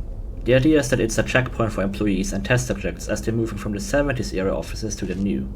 The elevator connects to the hub for newcomers on the top, but all the people who work here have to queue in this little room below. Yes, I say it all the time. I love building connected spaces, and this map is the best example. You go back and forth through these areas and can explore more and more as you turn on the lights and get the portal gun. The elevator right at the end actually overlooks the hub. It was an accident at first, since I just placed an elevator instance and saw that the hub blocked the shaft. I then made the shaft part of the hub, and added windows so you can see where you've been. It's one of my favorite touches of this category in the mod. It took such a long time to find Sarah, but I'm so happy we did. I had no idea who Conley was. I knew what her place in the story was, but her character, man, I had no idea. I auditioned over 60 people, but nothing really inspired me. The classic American or British female voice just felt too simple next to Sterling. I then went on the hunt myself and found Sarah. I didn't know much about Australian accents at the time, and her demo reel also used a lot of other accents, but I just loved her attitude. I invited her to join the project and just begged she would. And she did, and she was more amazing than I could have hoped. Sarah completely transformed this character, and her actual personality also inspired the character of Conley. Of course, Sarah isn't Conley, but her natural lovely attitude allowed me to lean much more into that direction, and it's a great contrast to the grim reality Conley finds herself in. Hey, I'm Sarah Jacqueline, and I'm the voice of our second personality core, Emilia Conley. I'll be providing some behind-the-scenes info on my involvement as a voiceover artist for Portal Revolution. Stefan brought me onto the project quite late in the dev cycle.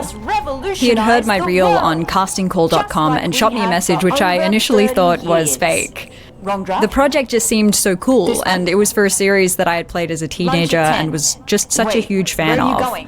I was quite an inexperienced VO at the time, so it was just phenomenal to be brought on and trusted with this character. The next few maps all have lines like these. The idea behind it was that they were very much meant to be awkward, like the science guys had just grabbed the nearest intern and stuck her in front of a microphone. It's not the job Conley signed up for, and I had fun putting that uncertainty into her voice when she tries her impression of an announcer. Kind of like Sterling at the start of the mod, but worse. For example, it's a very common thing for inexperienced voice actors to put a lot of pauses in their sentences to make it sound like emotion or like the character is thinking, but really, all it does is ruin the flow of the lines, like that.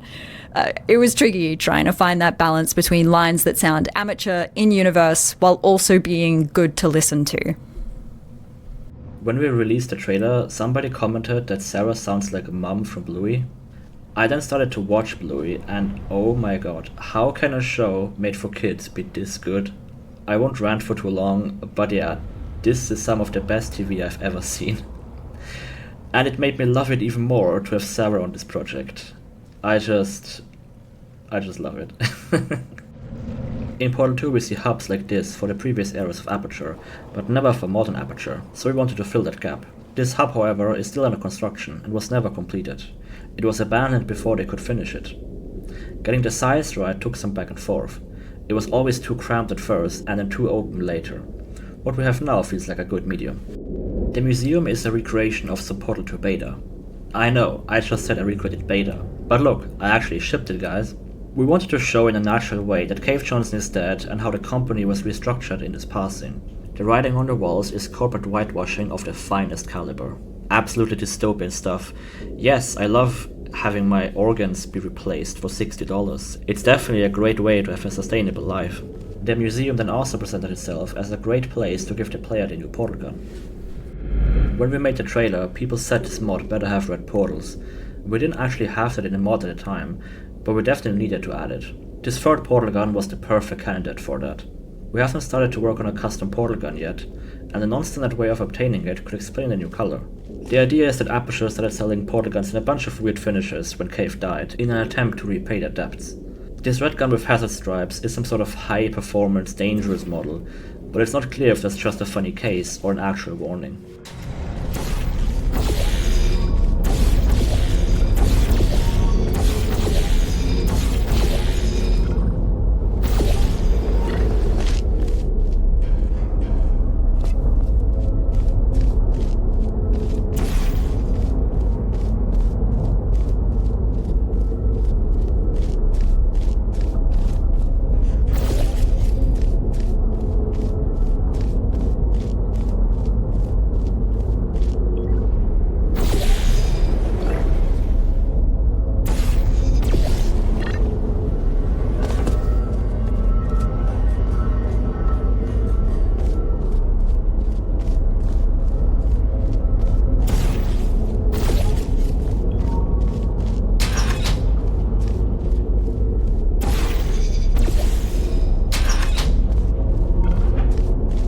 You made it through the checkpoint, yay!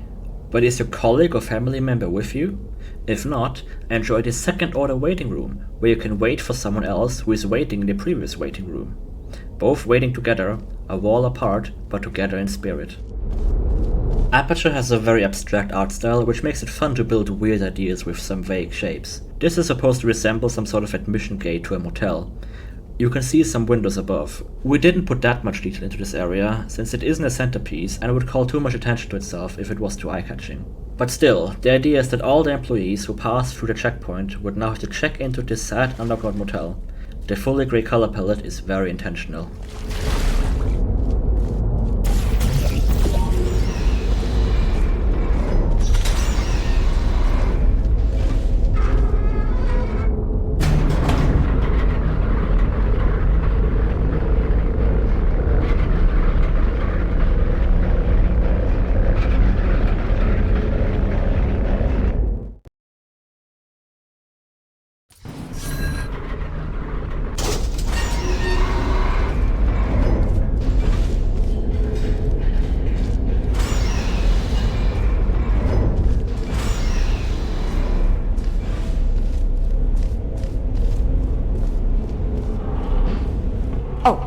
We're rolling?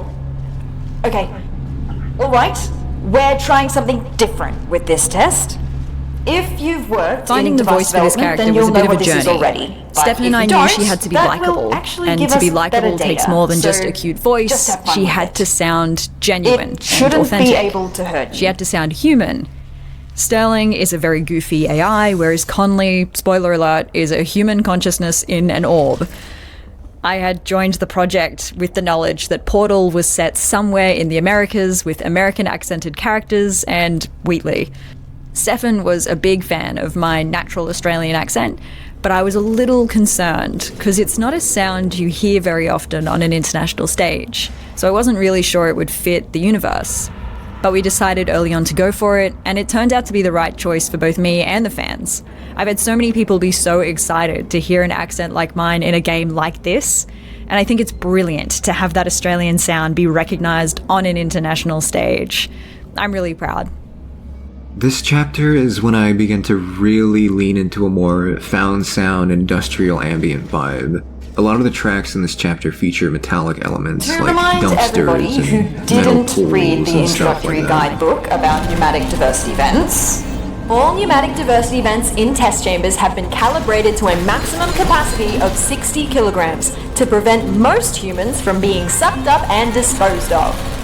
If your body mass happens to be under 60 kilograms, I was largely extra responsible caution is for creating the advised. background maps for Act 2, Act 3, and Act 4. To make them more interesting than a static background, I added some dynamic stuff to it. I liked the idea that the events for the main menu background took place sometime before the player arrived. In this map, you can see a scorch mark on the ground in a clearly designated turret spot. If you watch Act 3's main menu for a little Well while, done. you'll see these turrets As a get heads quite up, talkative the following and test quite chambers bored. may not So the include one to your pre-recorded right, it winds messages up like shooting a these, turret that in order wants to to measure how fail, test causing subjects it to behave in explode environments lacking violently. human contact. Monster. Good luck! This line was recorded very late in development, after we added Conley's reaction to an old pre-recorded message of hers much later in the game. We needed to explain why we didn't hear her pre-recorded messages for what can be an hour of playtime. She explains that it's part of the test, but we think she just got finally promoted due to the work she was actually hired to do.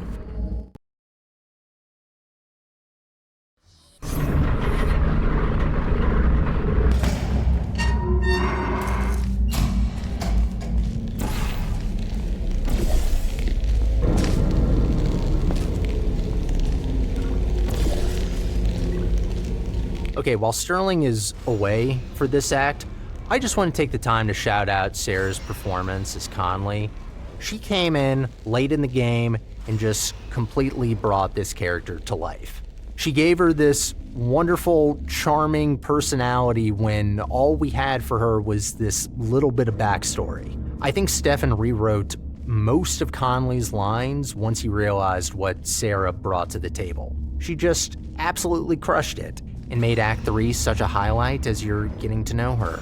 Sterling, for some reason, used to be in Act 3, and the only thing of value that we lost from that is that at some point you could throw him into a pit of fire, and I know this because somewhere buried there are a bunch of unused lines of me screaming in pain. It wasn't even required. Stefan just assumed that given the option, players would want to burn Sterling alive. So anyway, what I'm trying to say is Sarah's the best. The woo is the result of a bug that flung Conley across the room after unplugging. It was always hilarious, and the mappers just took too long to fix it, so during a meeting I just recorded a little woo, and it became a feature.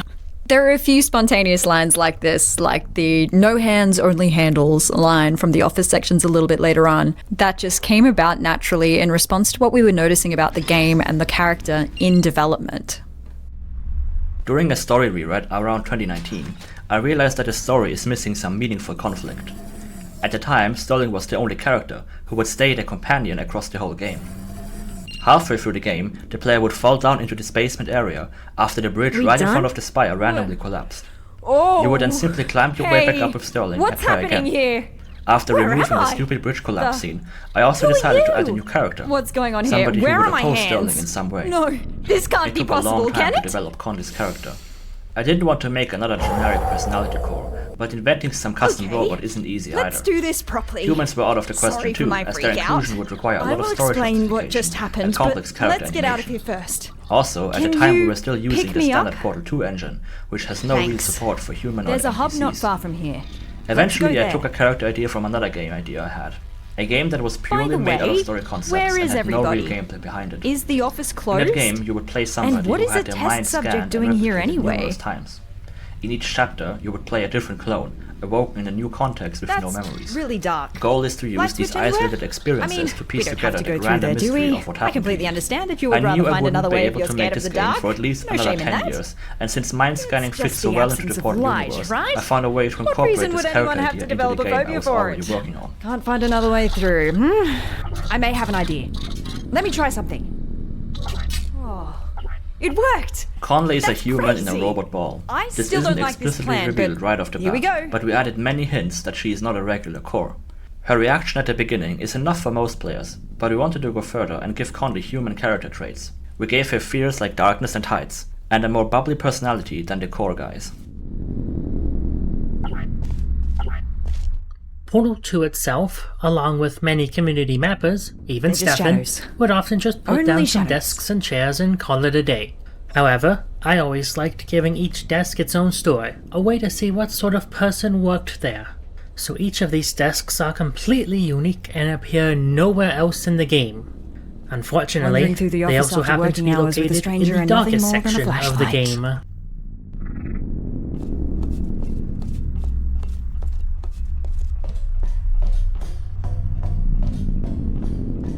Listen, I'm sorry for... Oh, I'm so sorry. My bad. I didn't mean to overexpose your eyes.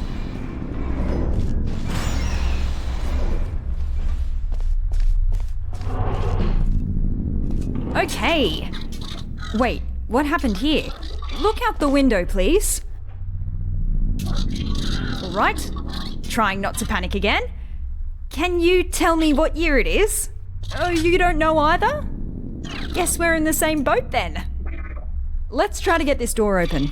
Stick me on that plug in the wall. I'll see what I can do.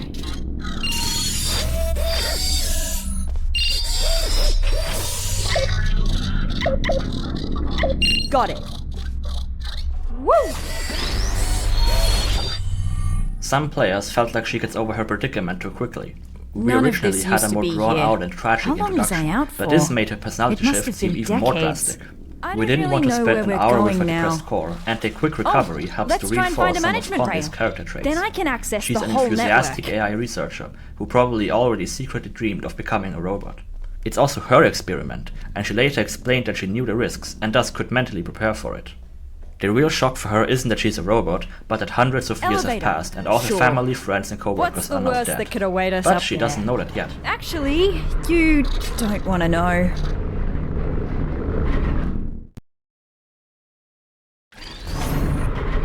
Can I ask you something real quick?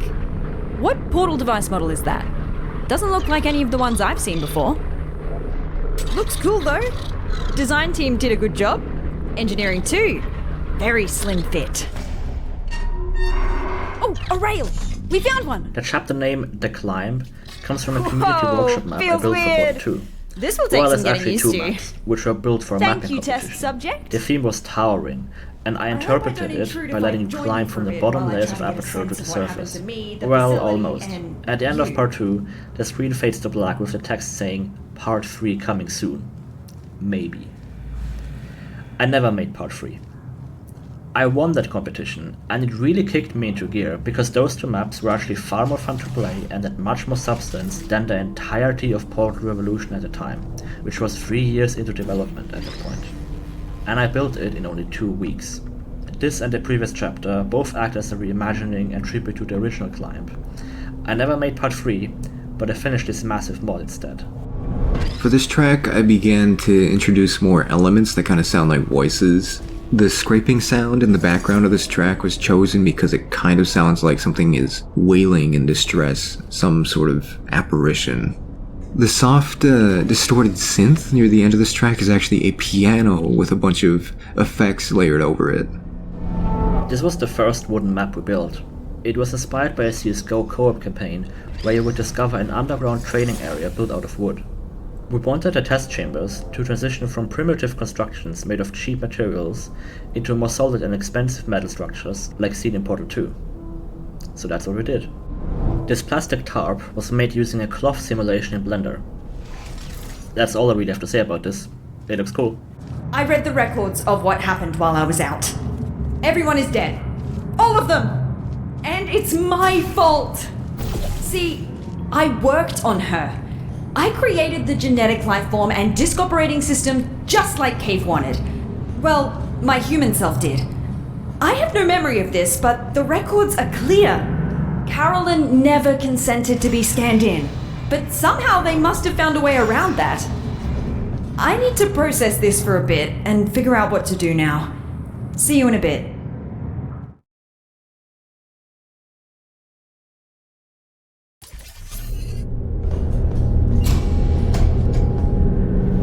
This map went through so many iterations.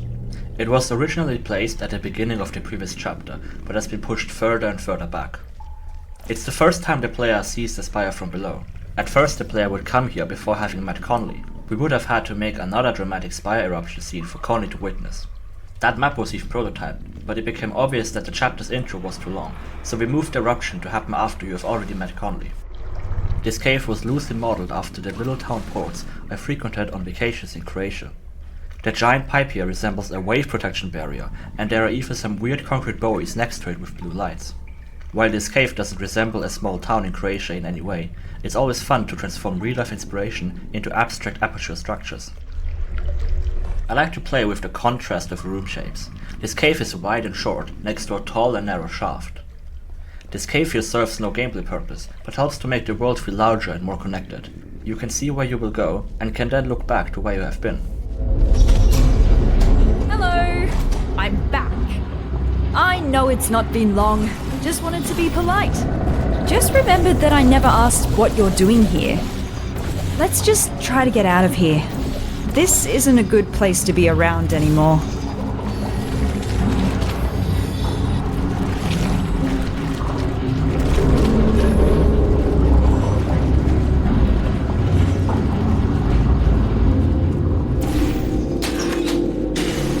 Dark again. Let me light this up for you.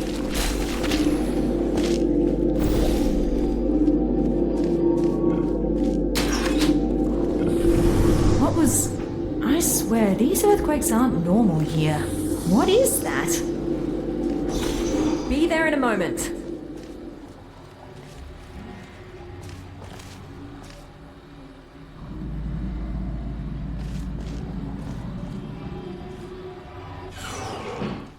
Been here in a while? Wow, this hasn't changed a bit! Ah yes, the boring presentation room. For some reason the presentation rooms were assigned special roles. This is the boring one, where only really uninteresting topics get presented. I worked next to the presentation room of danger. Well, mannequins? Interesting. You reckon I could find a humanoid android body somewhere around here? Forgot what it feels like. These dark offices were recycled from some cut geometry. No hands. All the way back we wanted to have a large handles. hall with many booths for something like a science fair. We imagined that, after Cave Johnson's death, Aperture ran a competition to come up with new products. The winning elements were the ones seen in Portal 2, like lasers, tractor beams and light bridges. And the losers never went to market. Unfortunately, we didn't have time to really explore that idea in this area. The only remnant is a whiteboard drawing about these light bridges.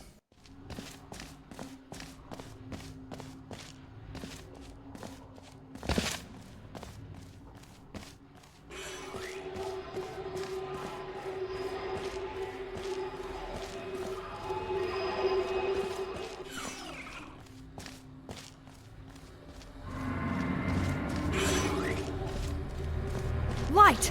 Finally! Can't stop thinking about the android body. I wonder if they finished developing those.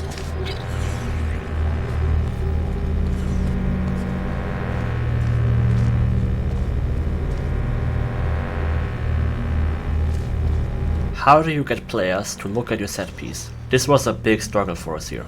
The rock geometry above you used to extrude out much further, which blocked the view a lot. We did this to open up the cavern towards the end of the walkway. We wanted players to walk forward and look up to reveal the grand cavern. This didn't happen. Nobody even noticed that anything was happening. They just stared at the sand. So we opened up the view, but players still didn't look. Did you see that? It's well known that players never look up in 3D that happens games. Again. To help fix this, we added the staircase and played the sequence right as you're likely to have looked up, where the spire is now perfectly framed. That helped to get players to notice that something was happening, but players would then immediately walk past to the shore and not notice anything was going on. Those are the sorts of moments where you just want to strangle your playtester, when they would hear the music and sound effects while staring at the sand and just ask, "What's up with the sound here?" So eventually we took out the big hammer and just blocked the player from getting onto the sand until the scene is done. We also added Conley to the scene and gave her some lines, which definitely helped to prompt players to look at the thing their companion is talking about. Originally, the theme of the spire was supposed to play here, but now the only remnants of it playing here is the big music stinger during the earthquake. The reason for its removal from this scene is because it was a bit too intense and felt out of place. In its stead, I made an ominous track that has elements from the Spire theme, but not the main, Spire melody. This map has actually existed before we came up with the Spire. The cylinder in front of you was just a random silo that you would have to climb. During a story rewrite in 2019, the silo then inspired the geometry of the Spire. We added a lot more to it since, but the general layout has stayed pretty much the same all the way through.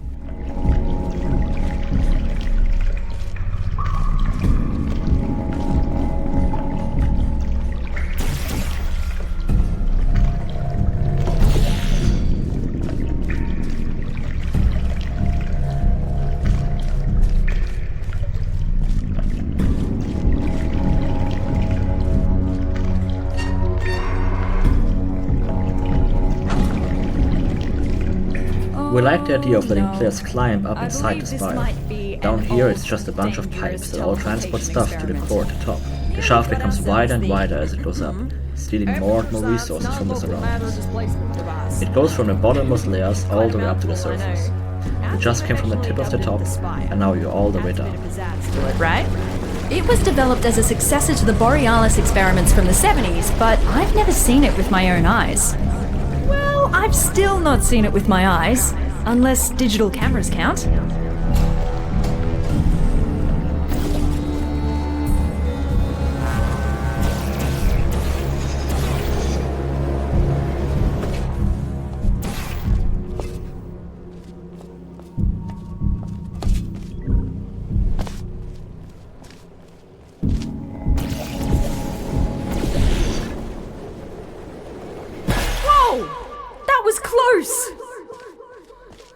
We better get going.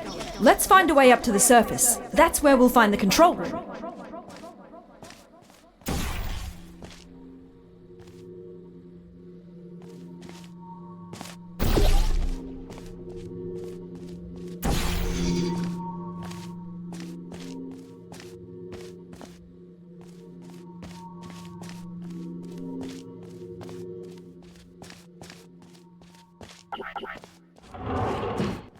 This will sound stupid, so just bear with me. Garbage disposal tubes generate much more force than the ones in test chambers. Should be able to carry you. If you jump into this tube, I will route you through to the upper layers of the facility.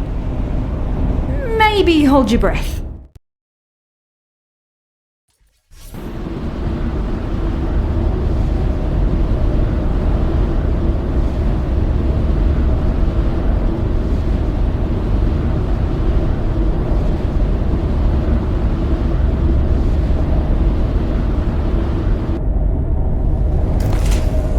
When this map was redesigned to use a pushing vac tube instead of a sucking one, we needed to make a new entrance for it.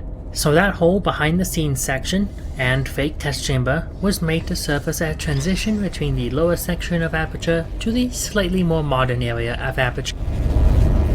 When this map was redesigned to use a pushing vac tube instead of a sucking one, we needed to make a new entrance for it. So that whole behind the scenes section and fake test chamber was made to serve as a transition between the lower. So far, vacuum tubes have only pulled, but now they can also push. We were shuffling around chambers and ended up putting this chamber right after the player entered a vacuum tube in the previous map. It all came together. We could now have you exit through the very same vacuum tube that is now part of the puzzle. This also subtly introduces that this tube pushes, it doesn't suck.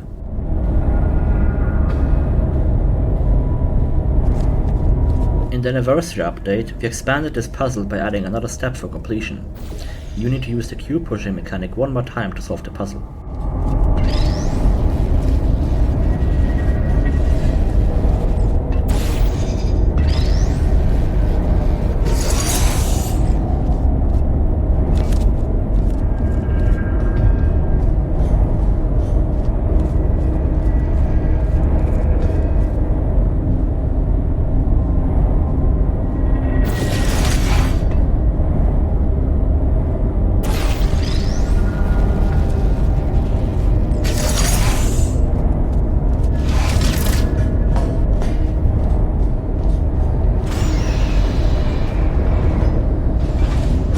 Some internal documents for the Spire, which is 20 megabytes large. How did they figure out how to fit all that on a single drive?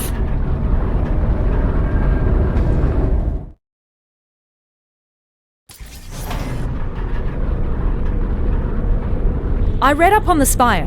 One thing that puzzles me, how did it get activated? It's been dormant for decades and suddenly it just kicks itself into action? Whoever it was must have really upset it.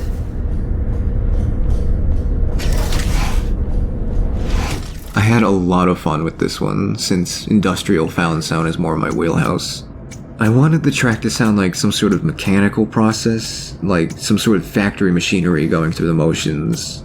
This particular track features the sound of steam flowing through a pipe and something metallic being scraped and slammed repeatedly. The large metallic slam, I believe, is either from a dumpster or a large pipe. I can't quite remember the specifics as of writing this. This chamber kept growing and evolving a lot over time. In the beginning, there was only the upper area built to play what we call vac tube basketball. There used to be an actual basket to catch the ball with, but the fling was so accurate that it wasn't needed. That used to be the entire puzzle, and you could still see the old exit hallway. We felt that this was too short and hardly a puzzle. All you had to do was push a button, not a single portal was placed. So we took another look at the area and found a way to incorporate the new gel flow mechanic. We like building chambers that evolve and change. They're not always easy to design, but the payoff is great. We can save some time decorating an entirely new space, and the density is greatly felt by players. This detail, with part of the facility being flooded, came about when I saw a vac tube in this level going into the water. It gave me a great idea on how to detail this section and apply there was once more to this slower area than simply a moat. One feature we added to the Revolution engine, and I've also ported back to B2C, is the smooth gel flow you see here. The debug visualization shows all the segments created along the path. I started to implement the object following mechanic myself when I realized that tractor beams already did exactly what I needed. These segments are now a bunch of tractor beam triggers made to be invisible and silent. Gel doesn't behave like normal physics entities and requires a lot more custom code to move it precisely, so I was happy to reuse logic that was already proven to work.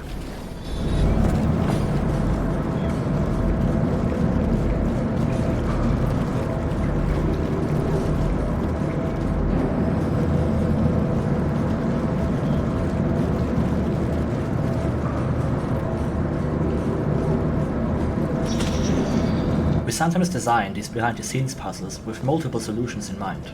It's not about finding the one pre-built path, but about making your own.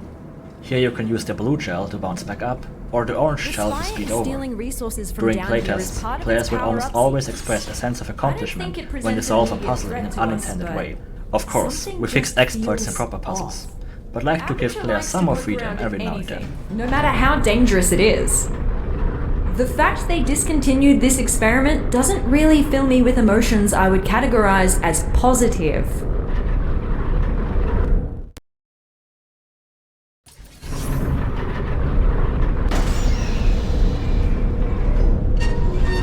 The trajectory of gels gets bent by vac tubes. We call this gel bending. It's a fun interaction, but because of the static nature of vac tubes, not actually that easy to design chambers with. The bending can also be rather approximate and not strong enough to really make much of a difference, but we still try to make some puzzles with it. Volunteer for our early mind mapping tests. Those were not good times to be a test subject. So, to recap, GLaDOS killed all humans and then got killed herself by a test subject. And what happened since? Why is there nobody here? Did nobody come to investigate this place? Forget about the government.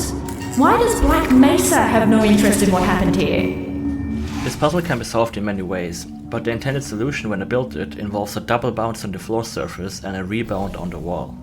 A lot of playtesters used a much less involved solution, which I found incredibly unsatisfying. The double bounce is so much more fun, and I tried everything to remove the boring solution, but I couldn't find a fix.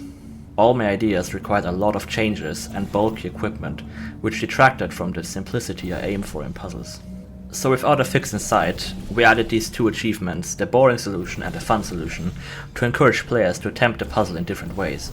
What was originally a compromise turned into quite a fun minigame for a lot of players.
Done, test subject.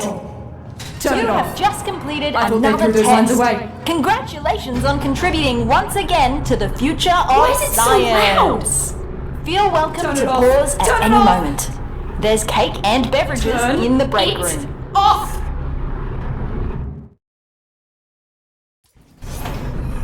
Looks like I turned myself off. Yeah, I dabbled in voice acting when I first joined the company as an intern. That was so long ago. Please, just forget everything you heard down there. As a voice actor, these lines are very relatable. No acting required.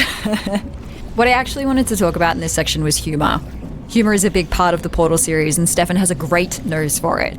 I had a lot of fun capturing the humor of Conley, doing those impressions of Cave and those silly giggles, and like I said earlier, it makes her feel more human.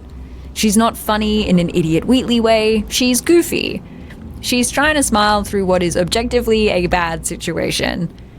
Like those lines in The Offices where she's talking about the conference room of danger. Humor is how she's learnt to cope with how unethical her job is, and I honestly find that really charming about her. White shell is one of the hardest elements to design puzzles for. Most puzzle elements like lasers, light bridges and tractor beams give the player temporary progression, since they can be switched on and off at any point. They can also have positive and negative effects. A light bridge can act as a helpful platform or a barrier to cross. Puzzle difficulty is created by combining those effects to create interesting new interactions which players need to spend time discovering. Now, gels are different. They almost always deliver permanent progression, since a painted surface is hardly less useful than an unpainted one. Sure, blue and orange surfaces can have negative effects, like disallowing cubes to rest on it, but in the case of white shell, I cannot think of a single downside to having a portable surface over a non-portable surface. We didn't yet crack the code of how to make hard and engaging puzzles with white shell, but we still wanted to feature it, so we built this explorative puzzle as a pacebreaker during this long chapter.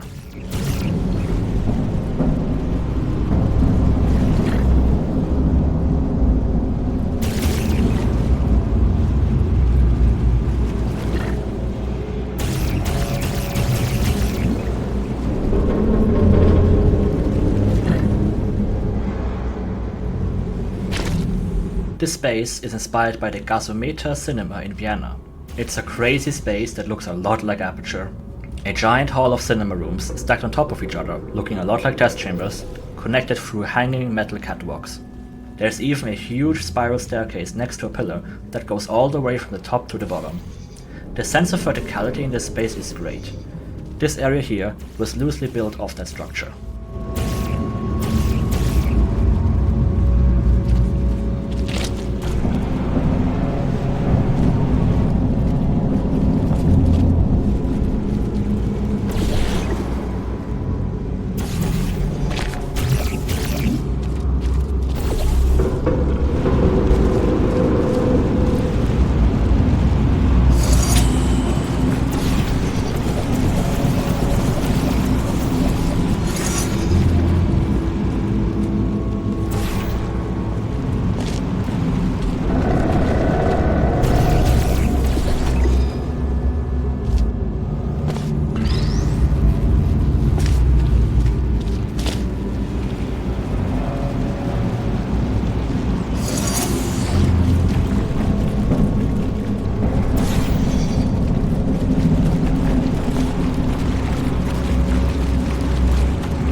Turns out that wasn't a chamber.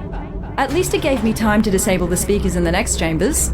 We don't need to listen to that again.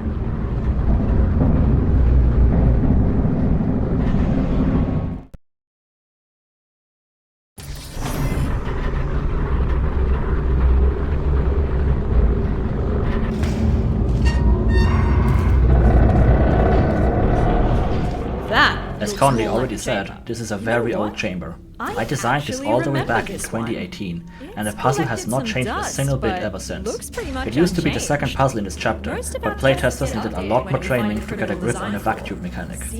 So it's been shifted back more and more to where it is now, second to last. You can tell it's old, because it features a whopping 3 floor buttons. This chamber received a full visual overhaul throughout its development. During that, we added these little transition areas that let you walk around the outside areas of the chamber a bit. Gameplay wise, there's no point to these. We could just have you enter the chamber right away, but we like to spend some time establishing the surroundings, the space between spaces, which are not a destination to themselves. In this case, it also helped to connect to the previous map where the player left the beaten path. In the anniversary update, we opened up this corner of the map a bit more. Before, the cube dropper was in its own little bubble off to the side, and players would often not find it for a very long time. You could see it pretty well from the observation room at the beginning. There were signs pointing towards it, and the catwalk flooring should also subtly lead you. But none of it was enough, so we decided to update this. Turns out the chamber didn't stand the test of time after all. I believe this was one of the first of the original beta tracks I remastered. It was like the definitive one we were keeping for sure, since it was so iconic. And eventually other tracks followed suit, like Synthesis and Sunlight.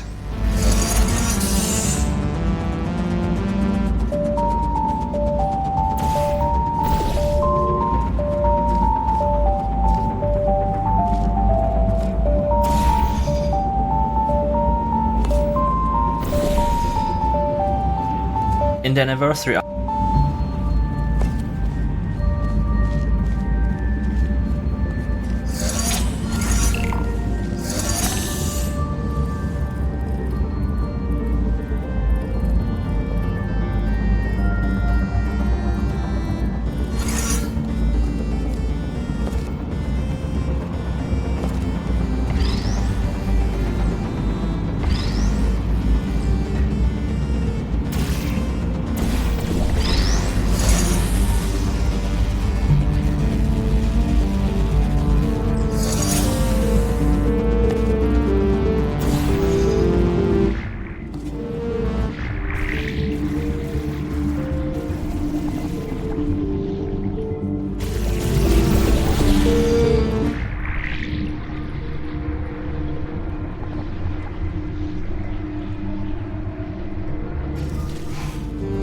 Good news!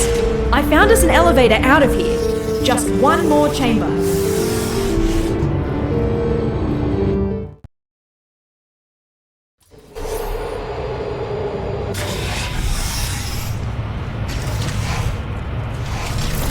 Last chamber. The visual design of this chamber dates way back to the first concepts of Portal Revolution. Usually I design chambers with a combination of gameplay elements, but here I started with a visual language and feeling. I wanted to play on vertigo and vastness. The chamber hangs precariously above the bottomless pit. To enter, you have to fling across the pit.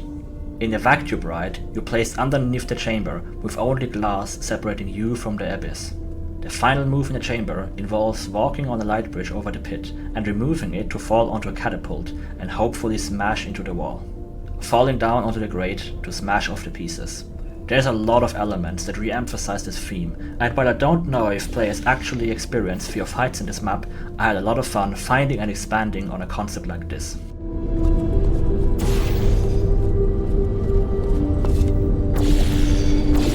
Whoa!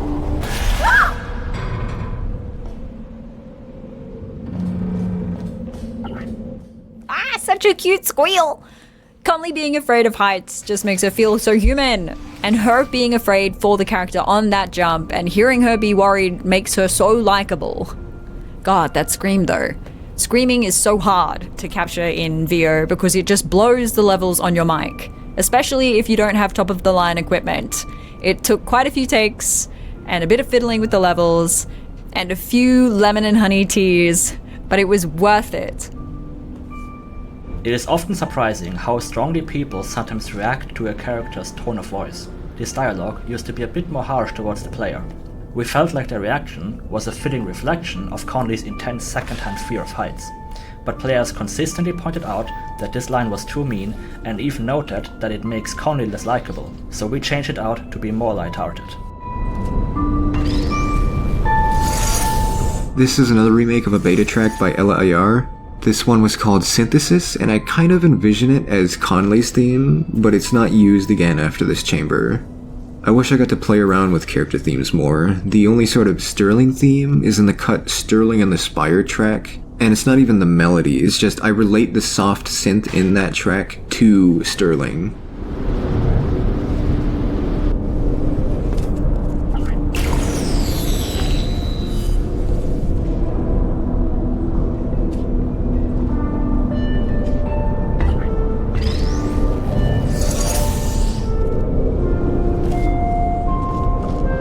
This is another...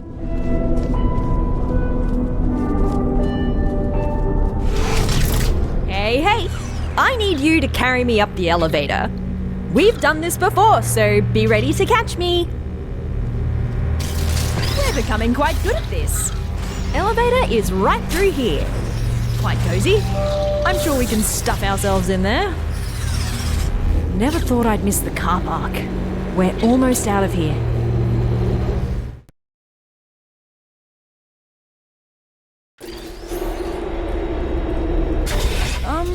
That's not the surface. Is the elevator stuck? Oh, I found you! Who's that now? This is where Sterling and Conley finally meet for the first time. It is a difficult moment to get right. We want to keep it short, but still deliver all the exposition and character interaction we needed. They need to exchange their broad goals and alignments. Realistically, these characters would never shut up. They would keep arguing for ages, and we could not come up with an actual way to end the conversation.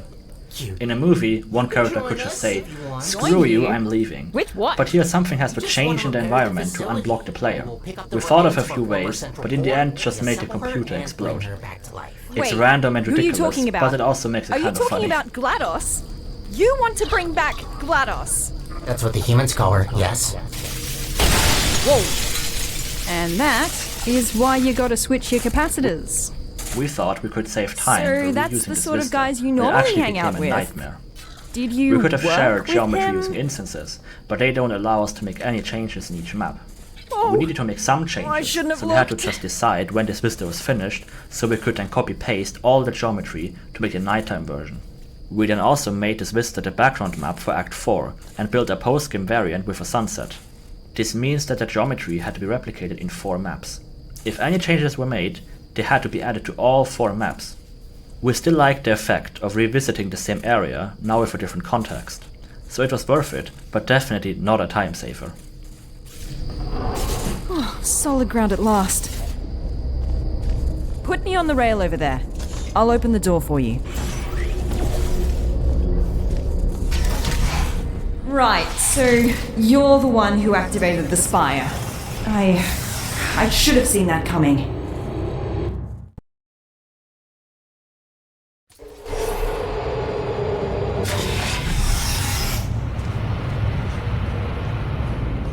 Is he really trying to bring back GLaDOS? He's right about one thing, though. The facility is already barely holding together, and that won't change unless These new cubes are a cut element from Portal 2 that was originally intended to ship with the Puzzle Maker DLC. After receiving the source code for Portal 2, we found this fully implemented but inaccessible cube variant called the Schrodinger's Cube. We don't know why Valve never shipped it, and through testing, found it to be a fascinating element. A pair of linked cubes. Laser enters one, comes out the other. One gets fizzled, both get fizzled. One gets painted, both get painted. Two individual objects acting as one. It's a concept that we haven't really seen before in Portal, so we were excited to include it in Portal Revolution. But because Valve never finished this element, we had to design its visual and sound design from scratch. I also did the sound effect work on the quantum cubes. I made it sound like they're almost alive, or powered by some sort of cosmic thing. I believe one of them even has like this white noise phasing in and out, which gives off this breathing effect. The blue particle effects seen on the cube are inspired by high-powered electric arcs. Their fast flickering and erratic movement show that this cube uses some dangerous energetic tech that you shouldn't mess with. The ring arcs all center around some form of singularity to convey that the cube behaves like a portal sucking in the laser. Perhaps this is the same tech used on the portal gun? The look was also a result of some technical limitations. The particles spawned from a particle system don't move if the cube moves, so all particles spawned from this cube need a very short lifespan, else they would leave a trail behind the cube. This could be a cool effect, but not what we wanted. You can still see the particles lag a bit behind the cube as you move it, but it's subtle enough and we think it adds to the effect. I just wish I could go back, you know? For what little music there is in this chapter, I stuck with the idea of it sounding defeated. For this specific track, I wanted it to convey the feeling of some impending confrontation as you march your way to the spire.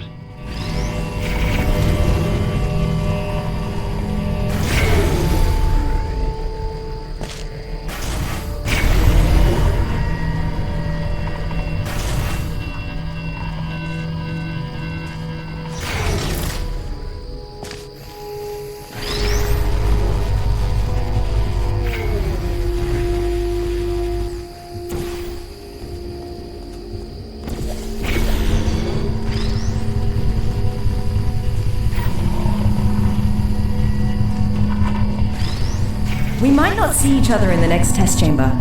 Whatever he says or has already said to you, we cannot allow GLaDOS to return.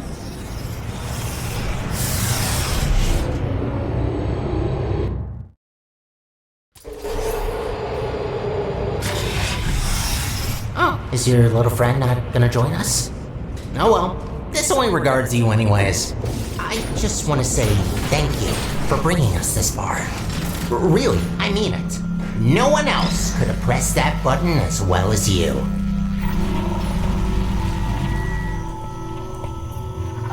This chamber is another case where adding a hole saved the day. Earlier versions of this puzzle featured an unintended solution that was surprisingly hard to get rid of. After some trial and error, adding a little pit here to the laser catcher solved the issue completely.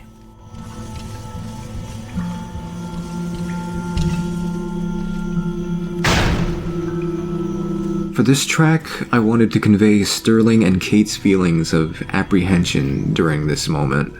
And the title of it, Familiarity, is based on a line of dialogue from Sterling at the beginning of the next chamber, where he says he recognizes Conley's voice. Your portal device really caused a lot of havoc there. Don't worry, I'm not gonna add the repairs to your list. I already got that covered.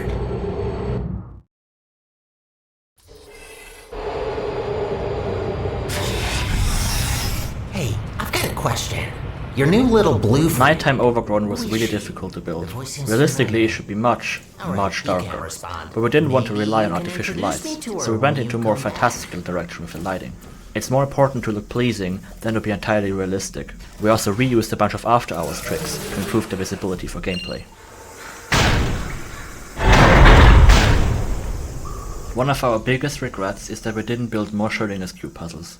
It feels like you only just got introduced to them and then the game is over. Players say the same thing. We still like the puzzles we build and think it's better when players yearn for more than to be exhausted by excessive length. But I still hope to revisit this mechanic someday.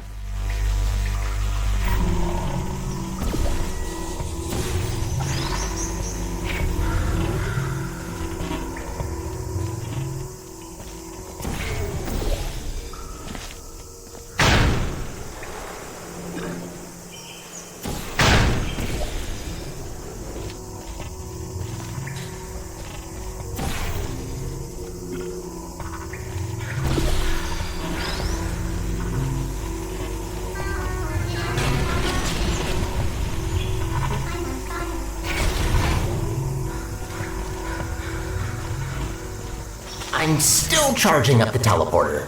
Your little accident used up all the teleportation juice. It's an actual liquid, by the way.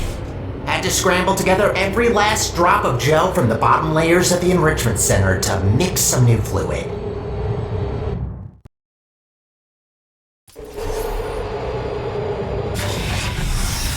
Finally found you again. I've got some news. He wants to use the unstable Spire teleporter to put together GLaDOS, right?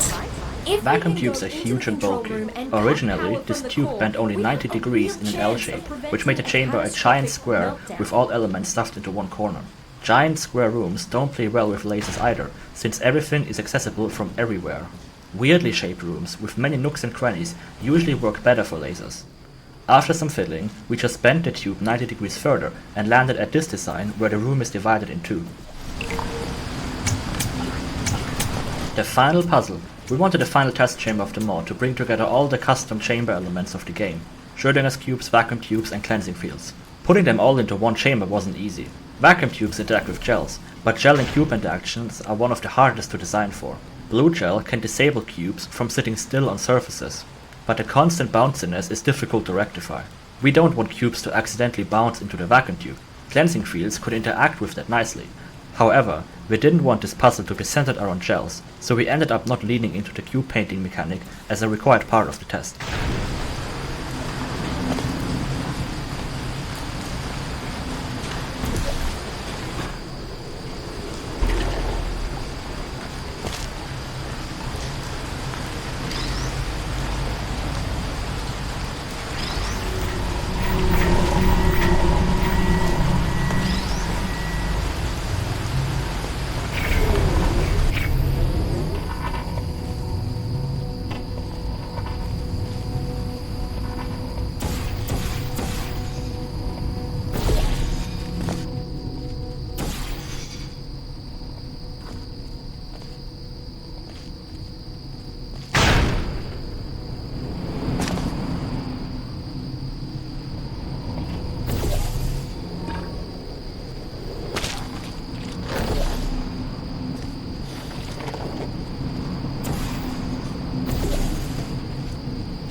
Let's meet after this elevator. I'll prepare an escape route for you that will take us straight to the spire. Meet you there.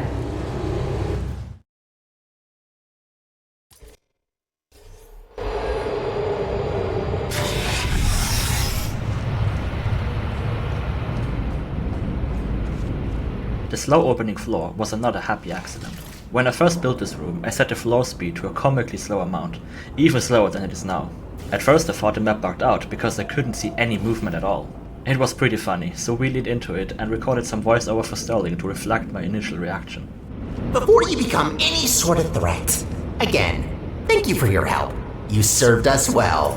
Now you might be thinking, but Sterling! No, don't do that. This section is so fun. It's wild how many people miss Sterling's tirade here just out of sheer panic. I'm sure you've connected the dots, but this long monologue is a nod to the part where he kills you in Portal 2. Will and I were recording a lot of these last levels on the same days, and so we had a lot of chances to bounce off each other in real time. Sterling. Conley's whispered asides here were fully improvised after I'd listened to Will do his full monologue. Called the little I guy just left Sterling? the recording going and I just kept talking. Half of what I said did not make the cut.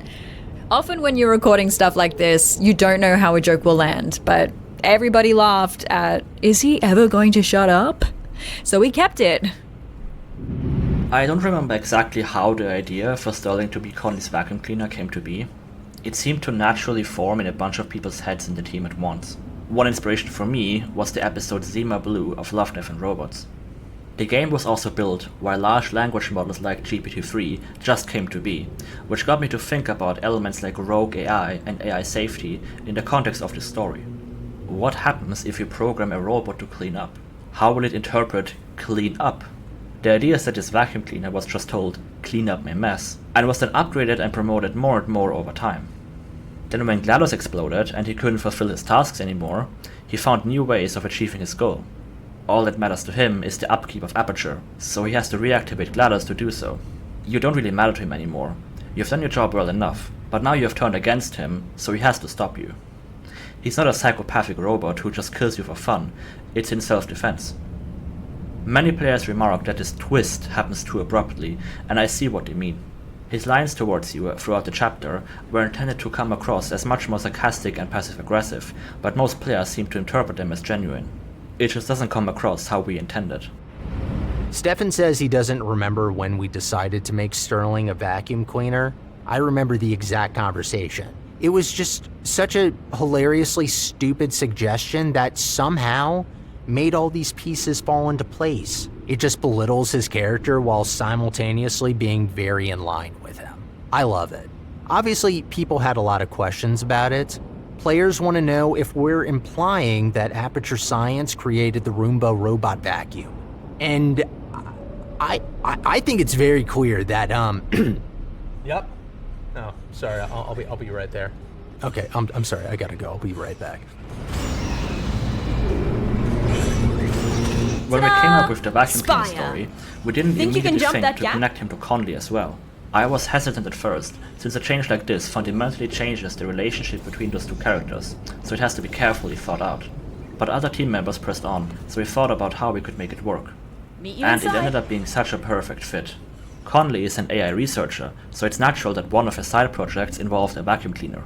We see her as an imaginative tinkerer who builds up a bunch of silly robots to keep her company, which is pretty fitting for Aperture. She's also a massive overperformer and 10x software engineer, who is probably majorly responsible for all the AI in Aperture like the turrets and GLaDOS.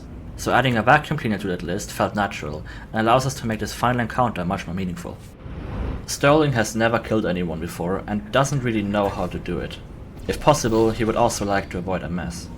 His want to kill comes a bit out of nowhere, which is intended to emphasize that he's just petty and doesn't know what he's doing. Like a child who screams, "I will kill you," when somebody upsets it. He just repeats what he heard somewhere else, and doesn't really think about what it actually means. We delve into his petty nature later in the finale.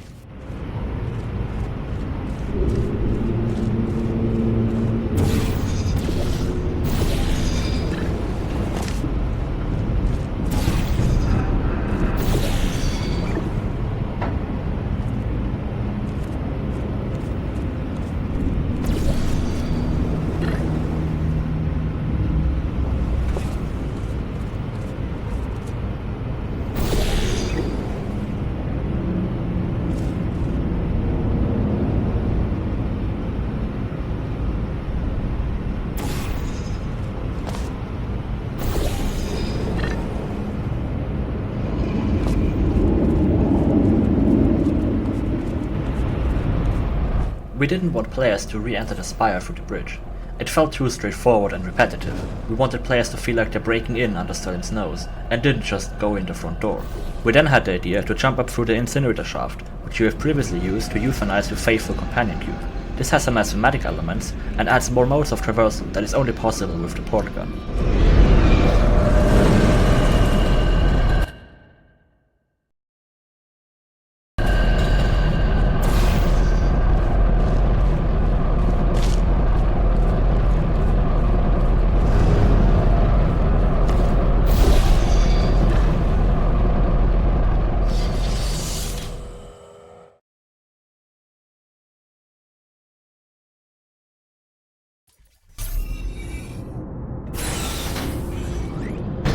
Hey, over here.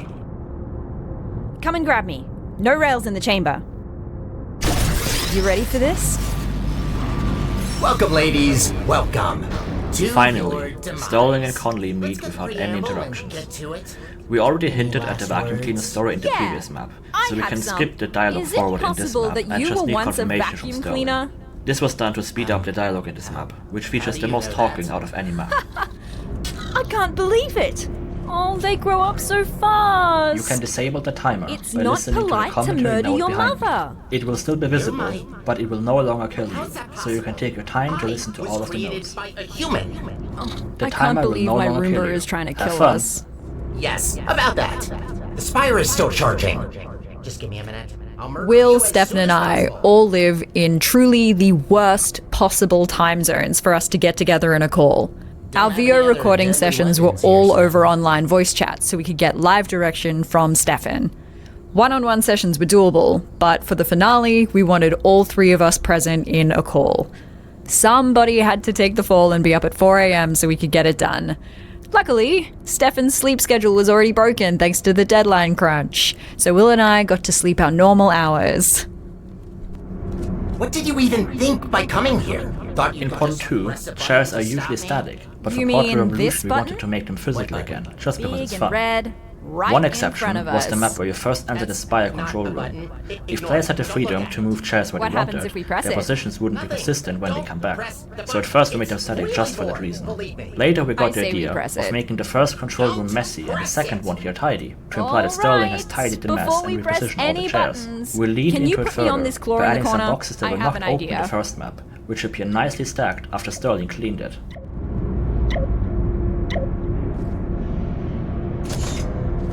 Good. Conley is Now mocking that your hands are Sterling free, quite a I bit say in we this give fight. that button a little Since she's push human while I and an explore AI this researcher who programmed magnificent Sterling, vent. she knows exactly how AI like this works. She sees him as a program at worst and as a pet at best. Some players remark that she acts like a dick here.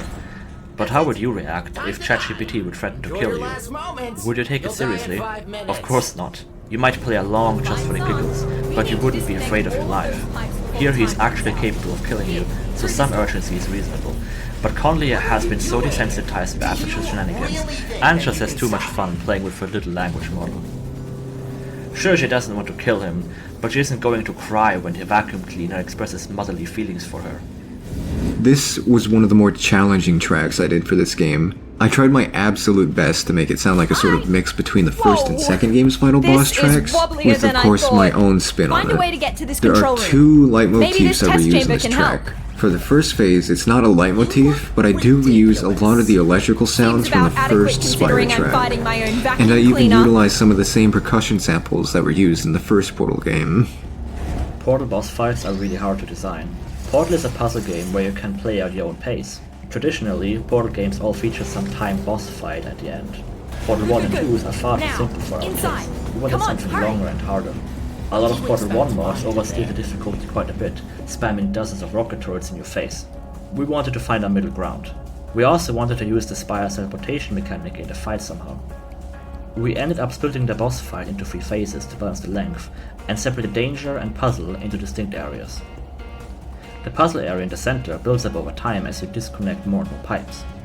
The loop is simple: solve the puzzle to get to the next room, then clear out the turrets and press the button. Rinse and repeat. We liked the idea that players would redo the same puzzle a few times, getting faster and better every time. During the last phase, you already know the puzzle and feel like a badass as you speed to the exit. Conley's claw came together as a jokey idea that ended up solving a lot of problems. We didn't know how Conley would be involved in the fight at the time.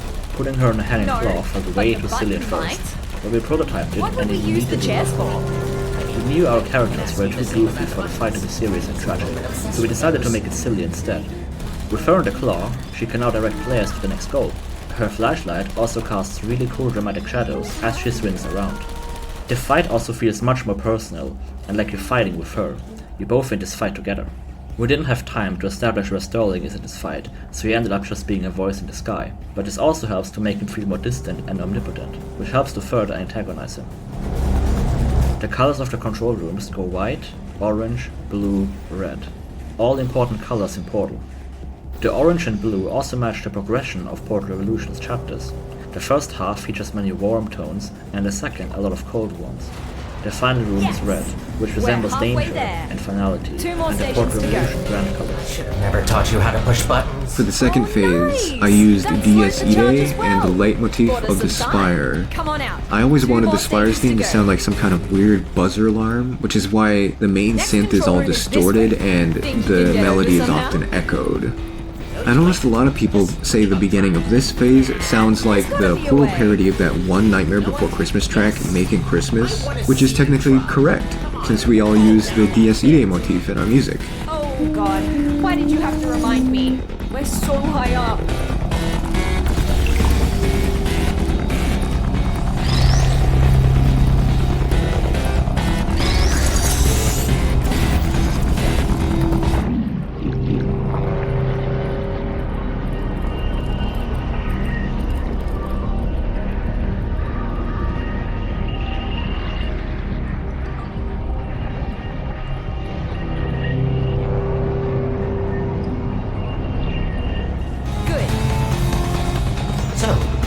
Here you are.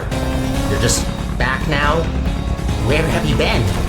What are you talking about? Sterling's abandonment issues were added to give players some sympathy towards Sterling as they are fighting him. Portal Revolution's characters aren't purely good. Both of the goals are reasonable, they're just inconsistent. You can see why Sterling would want to bring Levels back, and why Conley wants to stop him. Conley doesn't take Sterling seriously at all, which causes a lot of players to feel sorry for him. We don't want Conley to be unsympathetic though, so wrote Sterling's dialogue to be much meaner in comparison, He's in and quite deserving the of murderous retaliation. mood today. He isn't acting rationally, but emotionally. He's just trying to do his job, but now his human companion and his long-lost mom team up to defeat him. For the third phase, I reused the leitmotif from the very first chamber where you press a button and receive the portal gun. I wanted it to sound like the last hurrah, but also you still need to hurry because you're going to explode or whatever in like 5 minutes. This same leitmotif is heard in the reveal trailer, but it feels more happy and upbeat instead of like intense and like, oh, we need to hurry. Don't listen to him. Can't have slept for that long, right? Right? Oh, maybe that's why you don't talk. That explains a lot. Oh, a red button. I have to press it because I'm just so brain dead that I need to stimulate my soggy brain with satisfying click sounds and tactile feedback. That's you, by the way, in case you didn't get it. Oh, I got it. Don't worry. I'm not talking to you.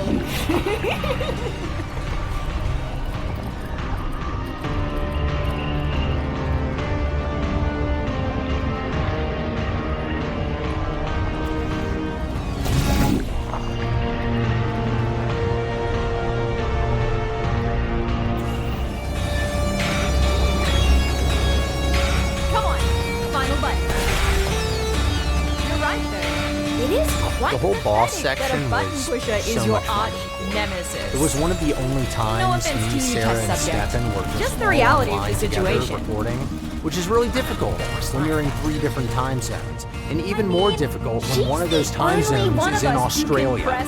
But it turned out great. You can hear me and Sarah just reacting to each other in real Wouldn't time. underestimate someone with I mean, the arms. section's got everything you could want. It's got flying robots, killer robots, emotional backstory, confrontation, and Conley laughing at my misery. It was also one of the last things I recorded, which after a couple of years of doing this on and off was just such a great way to just bring this home. I loved working on this. Well, this is the final button. it ends how it began. Thank you so much for playing Portal Revolution.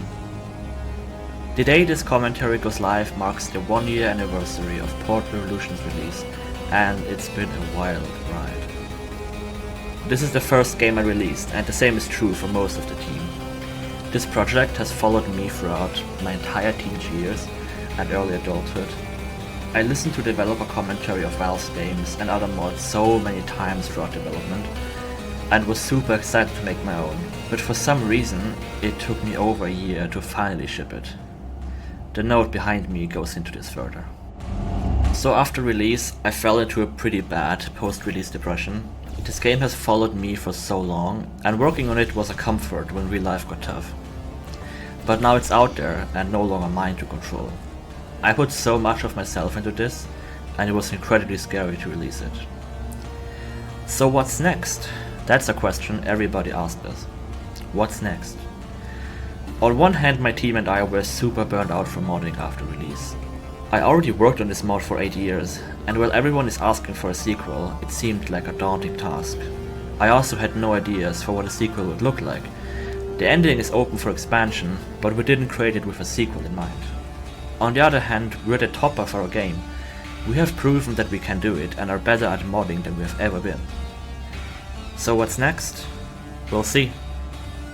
Thank you for playing Portal Revolution, and I hope I will see you in our next adventure. You did it! Haha! Yes! Yes, you did it. You shattered my dreams of rebuilding my home. Are you happy now? Proud of yourself? Look, we also want the best for Aperture, but we can't do that by reactivating GLaDOS. It's not right! You know what she did! What's going on? Oh my... No!